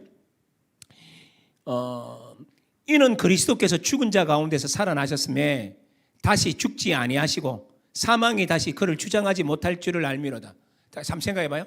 예수님이 우리를 구원하기 위해서 십자가에 죽으셨죠? 그런데 또 죽을 필요가 있나요? 없죠. 그러니까 이 비유가 우리도 마찬가지예요. 세례받았다는 말의 의미는 나는 죄에 대해서 죽었어요. 그런데 다시 죄로 또 돌아가겠다고요? 안 된다라는 뉘앙스가 여기 있는 본문이에요. 그 말은 뭐냐? 그러니까 우리는 거룩하게 살아야 된다라는 것을 여기에서 말해주고 있는 거예요. 그러면 왜 우리는 죽느냐? 보십시오. 9절 다시 보면 이는 그리스도께서 죽은 자 가운데서 뭐 하셨기 때문이라 그래요? 살아나셨죠. 예수님도 그랬죠. 우리도 마찬가지예요. 죄에 대해서 죽는다는 말은 죄에 대해서 싫다라는 말이에요. 그 말은 뭘 내포해요? 우리도 부활하는 거예요. 아까 앞에서 말했던 7절에서 어렵게 되는 거지요. 그러니 이 말은 뭘 말해주느냐 하면 세례받았다라는 말의 의미는 죄를 미워하고 거룩함을 추구하는 인생을 살겠습니다라는 그대의 결단이 세례를 받을 때 나타났지 않았냐는 거예요. 그러니까 너희는 어떻게 살아고요? 거룩하게 살아야 돼요. 그러니까 예수 믿는다라는 말은 거룩하게 사는 거예요. 이제는 우리는 예수님의 형상을 따라서 살아가는 거예요. 우리는 이 일을 위해서 예수 믿은 거예요. 그렇죠? 그렇게 단순하게 우리가 예수 믿었다라는 말의 의미는 내가 예수 믿고 구원받아 좋다라는 개념이 아니라 예수 믿어 주님을 닮아가 좋다라는 의미로도 해석할 수 있어야 돼요. 자, 그런데 이 말씀에 비추어서 우리는 어때요? 그래서 이제 거기다, 그런데 왜 우리는 정말 죄에 죽고 하나님을 향하여 살고 있는가? 라고 우리는 꼭 물어보셔야 돼요. 정말 우리는 죄에 대해서 죽었어요? 정말 우리는 의에 대해서 살아요? 이걸 우리 본문이 우리들에게 묻고 있는 본문이죠. 해답은 이렇게 다를 수 있어요. 우리가 만약 그렇게 살지 못한다면 핵심은 여기 있어요. 뭔지 아세요? 우리가 죄에 대해서 죽었다라는 사실을 모르고 있거나 내가 죄에 대해서 죽겠다라는 결단을 잊어버렸기 때문이에요. 그래서 거룩하게 살지 못하는 거예요. 나는 죄를 싫어할 거야. 이게 예수 믿는 건데 그걸 잊어버리니까 제가 그러니까 경각심을 못 느끼는 거죠. 잊어버리고 살기 때문에. 그렇지 않나요? 그래서 우리는 죄를, 또 두 번째는 죄를 죄로 여기지 않기 때문에. 죄를 죄로 여기지 않으니까 그냥 죄를 짓는 거예요. 그래서 우리는 어떻게 해야 되냐? 정말 죄를 미워하셔야 돼요. 자, 근데 문제는 나는 정말 죄를 미워하는데 근데 죄를 짓는 그 모습이 너무 싫을 때 그때는 어떻게 해야 돼요? 하나님의 도우심을 요청하면서 하나님이 날 여전히 사랑한다는 것을 주장하셔야 돼요. 특별히 여러분 우리가 인생을 살아갈 때 내가 죄를 지었어요? 죄를 안 지을 수는 없잖아요. 죄를 지어서 하나님의 보혈 피를 의지하고 용서해달라고 기도하고 하나님의 용서하심을 알매도 불구하고 기도 끝나고 일어났는데 여전히 죄의식이 남아있으면 이건 더 큰 문제예요. 아시겠죠? 그럴 때는 오늘 우리 본문이 굉장히 중요한 역할을 하는데 9절과 11절을 잘 눈여겨볼 필요가 있어요. 9절에 보면 어떤 말이 나오느냐면 이런 말이 나와요. 이는 그리스도께서 죽은 자 가운데서 살아나셨음에 다시 죽지 아니하시고 사망이 다시 그를 주장하지 못할 줄을 뭐예요? 알미로다라는 말. 앞에도 제가 이 말씀 속에서 우리의 삶을 대체했는데 이 말은 우리는 죄에 대해서 죽었고 우리는 부활했다라는 것들을 우리도 알죠. 자, 그런데 11절 다시 보십시오. 이와 같이 너희도 너희 자신을 죄에 대하여는 죽은 자요 그리스도 예수 안에서 하나님에 대하여는 살아있는 자로 같이 읽어요. 시작. 여길지어다. 이건 주장해야 되는 문제예요. 이제 내가 죄에 대해서 죽었는데도 불구하고 나도 모르게 죄를 지을 수 있어요. 이게 7장에서 내일 다룰 거예요. 내가 죄를 지었어요? 그럼 어떻게 해야 돼요? 용서함을 하나님께 기도하면서 용서받아야 돼요. 받았는데도 예수님께 기도하면 용서함을 받았는데도 불구하고 내 속에 죄악의 생각들이 자꾸 들어와서 사단 마귀가 우리 마음을 괴롭혀서 넌 여전히 죄인이야, 용서받지 못했어 라고 말할 때 우리가 해야 되는 일은 뭐죠? 11절에 나오는 여길지어다라는 말은 다른 말로 바꾸면 주장하셔야 돼요. 아니야, 나는 내 죄를 용서받았어. 나는 죄를 미워해. 그래서 우리는 죄를 지으면 마음이 아파서 기도하는 거잖아요. 그래서 나는 죄를 미워할 뿐만 아니라 죄를 짓는다 할지라도 주님이 나를 용서하셨고 나는 이 사실을 믿어 라고 주장하셔야 돼요. 그러면서 죄와 더불어 싸워서 이겨나가는 거죠. 그런 모든 몸부림이 뭐냐? 우리를 좀 더 거룩하게 만드는 것이죠. 그러면 어떻게 되냐? 네 번째 이렇게 말해. 12절부터 14절에서 그러면 세례받은 자는 어떻게 살아야 돼요? 죄를 짓고 사는 게 아니라 이렇게 살아라 라고 말하면서 12절에서 14절에서 말해줘요. 그럼 세례받은 사람은 어떻게 살아야 됩니까? 여러분 12절부터 14절까지를 보면 문장 구조가 금방 보여요. 문장 구조가 어떻게 보이죠? 여러분 금방 눈에 보이시나요? 그러므로 너희는 죄가 너희 죽을 몸을 지비하지 못하게 하여 몸의 사역에 순종하지 말고 또한 너희 지체를 불의의 무기로 죄에게 내주지 말고 오직 너희 자신을 죽은 자 가운데서 다시 살아나신 자 같이 하나님께 드리며 너희 지체를 의의 무기로 하나님께 드리라. 문장 구조가 뭐죠? 뭐뭐 하지 말고 대신 뭐 하라고요? 드리고예요. 그렇다면 이 말은 뭘 말해주느냐면 우리가 정말로 죄에 치지 않고 하나님 나라를 위해서 제대로 살고 싶다면 우리는 어떻게 해야 되느냐라는 것들이죠. 뭐뭐 하지 말고 그러니까 자기의 죄악과 관련돼서 연약한 것을 하지 마셔야 돼요. 보통 죄는요 어떤 장소, 어떤 환경, 어떤 그 무엇은 조건이 주어졌을 때 사람들이 죄를 저질러요. 그렇죠? 예를 들면 청년들을 만나면 청년들의 정욕이 있어요. 그러니까 청년의 정욕을 피하려면 어떻게 해야 돼요? 19금 영화를 보러 가서 그 자리에 앉아서 눈을 감고 주여 나는 청년의 정욕에 빠지지 않기를 원합니다 하면 그 기도가 하나님께서 성령의 은혜의 충만함으로 그 청년의 정욕을 이길 수 있을까요? 아니에요. 이렇게 기도하면 잘 보십시오. 주여 제가 유혹에 빠지지 않게 하여 주옵소서. 제가 이걸 어떻게 아느냐면 제가 옛날에 군대에서 전투경찰을 했는데 그때 85년, 86년, 87년 그때 대통령 누군지는 말하지 않겠습니다. 했는데 그때 민주화 열기가 너무너무 올바랐어요. 민주 열기는 너무 정당했어요. 그런데 데모를 막아야 돼요. 근데 그 당시에 전투경찰들을 누구를 차출했냐? 갈등을 일으키기 위해서 대학생들만 거의 99%가 대학생이에요. 군인들을 그렇게 채울 수는 없습니다. 그 당시에는. 그런데 애들이 갈등이 일어나니까 데모 막는 게 갈등이 일어나니까 어떻게 하냐? 어느 날 갑자기 그 전투경찰 버스에다가 비디오를 설치해 주기 시작했어요. 뭐 있는 줄 아세요? 데모 막기 전 하루 종일 뭘 틀어줬냐? 비디오를 무한 공급해 줬습니다. 어떤 건지 아십니까? 단순한 성인 영화가 아니라 포르노 영화를요. 제가 그 소대장하고 그 부관이라 그러는데 순경 부관한테 따졌어요. 이러면 안 된다. 물론 얘가 쫄따구기 때문에 뭐 제 힘이 없었지만 이건 안 된다. 이렇게 할 수 없다. 그러니까 야, 제 별명이 뭐냐? 기도원이었거든요. 야, 기도원 너만 안 보면 되잖아 임마. 눈 감고 있어 임마. 뭐 그러더라고요. 그때 제가 전투기 전체 또 신우회 회장이라서 계급은 낮았지만 신우회 회장이었거든요. 그래서 우리 예수 믿는 그 부대원들 후배들하고 쫄병들하고 그 고참들한테 보지 마라. 나가자.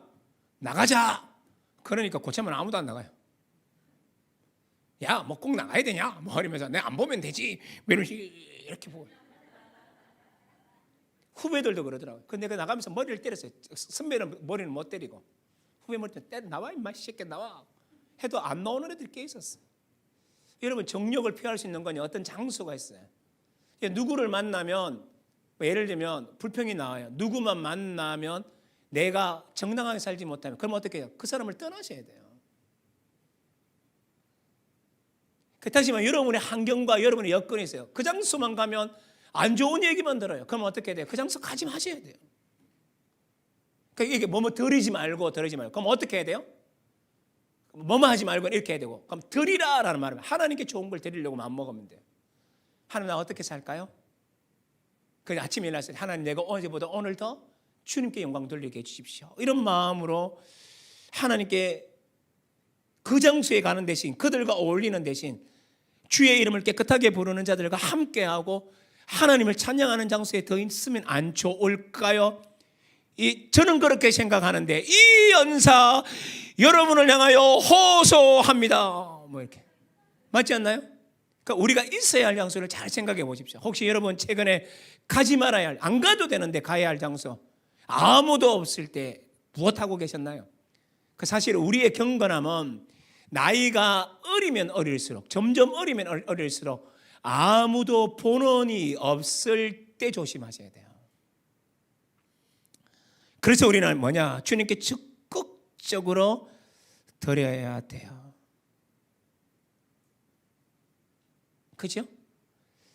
여러분 제가 책을 많이 읽는 편이에요. 우리 부흥 사람들도 요즘 책을 많이 읽고요. 우리 임목 사람도 책을 많이 읽어요. 심지어 어떤 회의하고 있는 중에서도 이 책을 켜가지고 아이패드를 켜가지고 책 읽고 있는 거 제가 봤거든요. 책을 많이 읽어요. 저도 책을 많이 읽어요. 제가 책을 왜 많이 읽을까요? 물론 두 가지 이유예요. 누구에게 드러내기 위해서가 아니라 계속적으로 준비된 목사의 삶을 살려고. 책을 읽지 않고 내가 나 스스로를 깨워서 일으키지 않으면 나도 게을러질까 봐. 그런 면도 있어요. 그래서 저는 부단하게 책을 읽고 더 많이 봐요. 왜 성경 말씀을 부단히 연구할까요? 여러분들을 잘 가르치기 위해서 봐요. 그 말 맞아요. 틀리지 않았어요. 그거 해요. 그러나 제 마음속에 또 동기가 안에 있어요. 내 영혼을 깨우기 위해서요. 내 영혼을 깨우기 위해서. 하나님 말씀은요, 두 가지는 저한테는 접근해요. 첫 번째는 뭐냐? 하나님의 말씀은요, 달콤해요. 제가 지금 갑자기 그런 느낌이 오는데요. 강의하다 가끔 그럴 때 있잖아요. 달콤해요. 눈물 날 정도로 달콤해요. 그 말씀이 나를 살려요. 근데 아시나요? 말씀은 한 종류가 더 있어요. 나를 찔러요. 사랑 없음에 대하여. 그 사랑이 크지 않음에 대하여. 파레시아라는 단어가 있는데 그렇게 담대하지 못함에 대해서 하나님은 내 마음을 찌르기도 해요. 하나님 말씀은 두 가지로 작동해요. 그래서 하나님 말씀 앞에 엎드리는 시간 우리가 해야 되지 않을까요? 그래서 여러분 지금 너무 잘하고 계신 거예요. 유튜브 지금 하시고 계신 성도님들 너무 잘하고 계신 거예요. 여러분 우리가 재밌냐 재미없냐 이게 아니라 하나님 말씀이 들으면요 우리의 마음에 달콤한데 어떨 때는 우리의 영혼을 막 찔러요. 불편하게 해요. 잠 못 자게 해요. 막 너무 불편해서 가시방석에 앉는 것처럼 나를 괴롭혀와요. 그럼 어떻게 하면 되는 줄 아세요? 그건 하나님이 나를 거룩하게 하는 거예요. 그래서 어떻게 우리는 그 시간을 드려야 돼요. 성경 읽는 시간과 기도는 기초잖아요. 그리스도의 기초잖아요. 그뿐만 아니라 하나님이 원하시는 자리에 가기를 드리는 것 더 열심히 하셔야 되는 게 그거죠. 그럼 여기까지 네 가지를 정리하면 어떻게 돼요? 죄지어도 되지요? 우리 한마디만 하면 돼요. 세례받았지 않냐? 세례받은 사람의 삶은 하나님을 즐거워하고 드리는 거야. 죄를 미워하고. 너무 쉽죠? 그게 6장의 전반부의 얘기예요. 그럼 두 번째로 사람들이 이렇게 묻죠. 뭐라 그러느냐 하면 목사님 24분인데 30분까지 끝낼 수 있나요? 30분은 조금 무리고 35분에 끝낼 수 있어요. 그러면 이제 뭐냐면 두 번째 뭐라 그러냐면 우리는 하나님의 은혜 안에 있기 때문에 그러면 우리 죄 짓는 거는 상관없잖아요. 하나님이 우리를 너무너무 사랑하시는 거 아닌가요? 이렇게 물어요. 그래서 우리는 죄 지어도 하나님이 우리를 끝까지 사랑할 거니까 우리 좀 죄 지어도 되지 않나요? 라는 질문이 있겠죠. 이건 15절부터 23절은 너무 쉬워서 짧게 얘기할 거예요. 답이 뭔지 아십니까?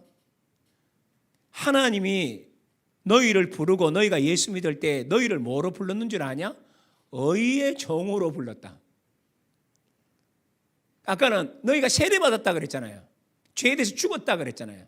이제는 또 뭐라 그러느냐면 하나님이 너희를 부른 건 죄의 종이 아니라 죄의 종에서 벗어나서 의의 종으로 바꾼 거예요. 다시 말하면 우리 인생은 두 종류밖에 없어요. 뭐냐?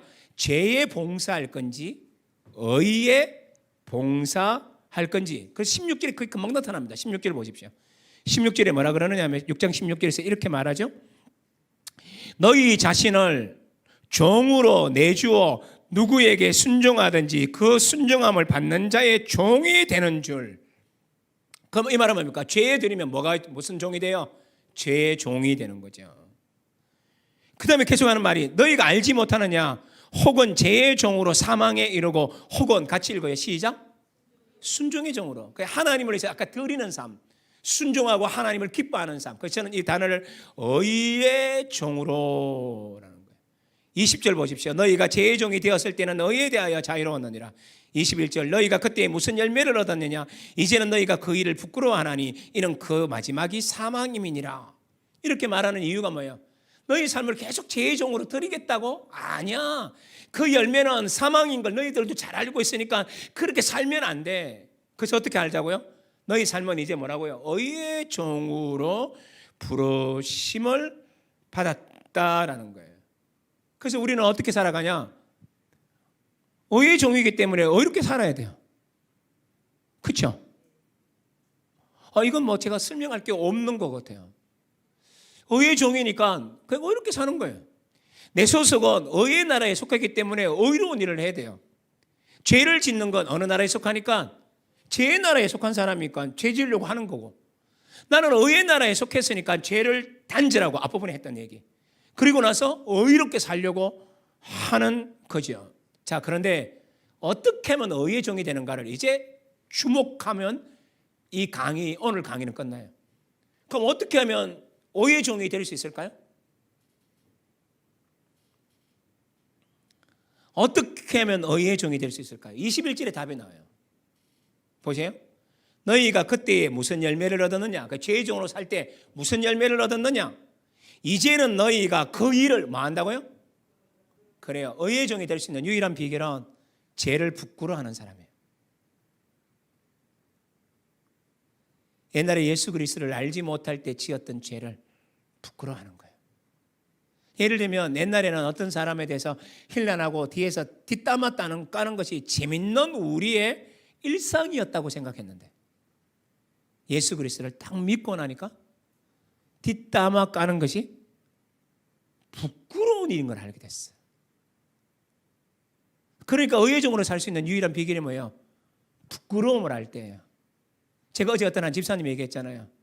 부어라 마시라, 돈도 많이 벌고 엄청난 차도 타고 다니고 돈도 너무 잘 벌고, 그날도요 그 일을 하기 위해서 달려가다가 차 안에서 무슨 소리 들었다고요? 누구야 너 어디 있느냐? 그 소리 듣고 자기 의자가 주무덩처럼 지나갔어. 부끄러운 삶. 누구에게 부끄러웠어요? 첫 번째, 어릴 때부터 만났던 하나님에 대해서 부끄러운 삶. 두 번째는요, 아내에게 부끄러운 삶. 세 번째가 더 부끄러웠대요. 이 사실을 아들과 딸이 알면 나는 얼마나 부끄러울까. 대성통곡했대요. 하나님과 아내와 자녀 앞에서 너무 부끄러웠대요. 나의 죄가 부끄러움을 알 때 의로 가요. 그럼 앞과 뒤가 연결되죠. 6장 전체는 죄와 관련해서 우리가 알게 되는 건 뭐냐? 죄에 대해서 죽어야 돼요. 그 말은 다른 말로 하면 죄를 부끄러워해야 돼요. 다른 말로 하면 죄가 싫어야 돼요. 그래서 저는 아침마다 기도하는 장면이 그거지. 하나님, 어제보다 오늘 주님 더 사랑하고 어제보다 오늘 더 사랑하는 삶을 살게 하시고, 내가 사랑하지 못하는 삶을 만난다고 할지라도 주께서 그를 사랑하심을 나를 통해서 드러내 주시기를 소망합니다. 주님, 나 이렇게 살 건데요. 주님, 나 이렇게 살 건데요. 도와주시고요. 주님, 내가 주님을 기뻐하며 살 건데요. 주님, 나한테 뭐 주고 싶으세요? 그렇게 기도해요. 그건 내 간정이에요, 내 간정. 로마서를 내 삶 속에 저는 적용해서 이렇게 살아가고 있습니다. 쉽지 않지만 그렇게 살 수 있어요. 그래서 이제 오늘 여러분, 오늘 6장까지만 할까요? 7장은 내일 해도 되겠죠? 내일 시간 아끼려면 시간 하면 좋은데, 핵심은 뭐냐면 7장 1절에서 6절은 그러니까 우리가 죄에 대해서 이길 수 있는 유일한 비결이 뭐냐? 죄를 안 짓는 이유가 뭐냐? 그래서 일반 의의 용서로 부르심을 받았다는 걸 기억하는 것뿐만 아니라 신부가 됐다는 걸 기억하면 돼요. 옛날에는 율법의 신부였었어요. 그러나 이제는 우리가 그 율법에서 율법에 대해서 죽었잖아요. 예수님 때문에. 그렇죠? 그래서 이제 우리는 누구를 향하여 살아요? 하나님을 향해 살잖아요. 그 7장 1절에서 6절 속에서는 비유를 통해서 뭐라고 얘기하냐? 너희가 하나님의 신부이기 때문에 죄를 안 짓는 거예요. 구약의 이스라엘 백성들이 죄를 뭐라 그래요? 이스라엘은 하나님의 신부인데 신부가 하나님을 섬기는 게 아니라 누구를 섬겨요? 우상을 섬겼어요. 이걸 가장 노골적으로 보여주는 게 호세아에 나오는 고멜이었잖아요. 고멜은 호세아 남편을 두고 정부를 따라서 망가진 여인이었잖아요. 말뜻 이해하죠? 이게 뭐냐? 신부답지 못한 삶이에요. 그러니까 우리가 왜 죄를 짓지 않느냐? 은혜를 더하기 위해서 죄를 안 짓는, 왜 그러니까 짓지 말아야 되냐? 또 두 번째는 뭡니까? 우리가 죄를 지어도 아무 상관이 없지요라는 말은 안 된다는 말이 성립되지 않는다는 거예요. 왜요? 우리는 누구 신부니까? 하나님의 신부니까. 그 저는 신부라는 단어가 너무 막 온몸이 오글오글거려서 하나님이 신랑이라는 말은 제가 뭐 별 의미 그 이의를 달지 않는데 내가 신부라는 건 막 오금이 막 떨리고 막 너무 싫어요. 그러니까 저는 이 단어를 바꿔요. 뭐냐면 이렇게 바꿔요. 나는 하나님의 친구니까. 생명보다 더한 친구니까. 예를 들면 다윗과 요나단 같은 친구니까. 여성분들은 신부에도 별 문제가 없잖아. 잘 어울리는데. 근데 남자들은 어울리지 않으니까 저는 어떻게 바꾸냐? 친구니까. 다윗과 요나단처럼 영생을 나눈 친구니까. 아니면 저는 또 다르게 아버지와 아들이니까. 그 단어로 바꿔요, 저는. 그래서 그 아들을 어떻게 살아야 돼요? 아버지의 아들답게 살아야죠. 1절에서 6절 속의 의미가 그 의미예요. 그 죄를 싫어하는 이유가 두 가지가 있죠. 우리는 의의 용서로 부름받았다. 두 번째는 뭐예요? 하나님의 뭐예요? 여러분 여성분들은 뭐라 그래요? 신부니까. 남자들은 친구니까, 아들이니까. 여러분 딸이니까 하는 게 더 좋을 수 있어요. 딸이니까. 그래서 우리는 거룩하게 살아야 돼요. 어렵지 않았죠? 요 정도까지. 그래서 이제 6장부터 시작해서 7장 6절까지는 죄와 상관없는 우리의 삶이 이렇게 살아야 됩니다. 까지 왔어요. 그럼 여기까지 오면 로마서가 얼마나 논리 정연해요. 근데 내일 배울 게 뭐냐? 그런데 우리는 인생을 살아가면서 죄를 지어요, 안 지어요? 그런데 그 죄가 우리를 괴롭힐 때가 많아요, 적어요? 많아요. 그래서 거기서 나타나는 갈등의 문제. 그래서 내일 어려운 문제가 이 본문이에요, 이 본문. 오늘 본문 중에서 제일 어려웠던 본문이 뭐냐? 그래서 제가 간단하게 대표성하고 지나갔는데 그게 아까 5장 12절부터 21절이 어려운 본문이라서 설명하면 시간이 너무 길고 그래서 간략하게 설명하고 지나갔는데 내일은 7장은 제가 조금 더 자세히 다루면서 우리가 부딪혀야 할 문제를 부딪혀야 될 것 같아요. 그럼 오늘날 우리 속에 있는 이 죄는 뭐냐? 오라 사망의 몸, 이게 도대체 뭔가? 그래서 내일이 가장 하이라이트 할 수 있어요. 그래서 내일은 8장 25절까지 갈 거예요. 26절부터 마지막은요, 주일 낮에 할 거예요. 그래서 본문을 연결해서 할 거고, 다행히 내일 8장 마지막까지 다 하면 주일 본문이 바뀌겠는데 한번 내일 어쨌든 부지런히 한번 달려가 보십시다. 그렇게 말씀을 전할 거예요. 자, 오늘도 여러분 너무 많이 수고했고요. 제가 기도함으로 마칠게요. 하나님, 오늘도 로마서 5장과 6장 그리고 7장 6절까지의 말씀을 재빠르게 우리가 하나님의 말씀을 보았습니다. 주님, 예수 믿는 사람의 특징이 뭔가 했을 때 그 5가지를 보면서 가슴이 뛰는 하나님의 사랑의 대상인 것을 우리가 또한 알게 되었습니다. 뿐만 아니라 우리는 죄에 대하여 상관없는 사람으로 살아야 함도 우리가 배웠습니다. 우리는 하나님의 신부니까요, 아들이니까요, 의의 용사로 부르심을 받았으니까요, 죄를 부끄러워하는 사람이니까요. 그래서 우리는 이 세상 속에서 당당하게 살아갑니다. 하나님, 우리에게 힘 주셔서 주의 사랑을 잊지 않는 마음을 허락하시고, 주님, 우리에게 힘 주셔서 죄를 부끄러워하는 마음들이 더 생겨나게 하시고, 주님, 우리에게 힘 주셔서 하나님의 거룩함만 추구하는 우리들이 되게 역사하여 주옵소서. 지금까지 우리가 잘 달려왔는데 내일 정말 중요한 7장과 8장의 말씀을 공부할 때 지치지 않게 하시고 또한 가르치는 저와 함께 듣는 모두가 한 성령 안에서 동일한 은혜를 풍성히 누릴 수 있도록 역사하여 주옵소서. 오늘도 감사하며 내일도 기대하며 예수님 이름으로 기도합니다. 아멘. 여러분 수고하셨습니다.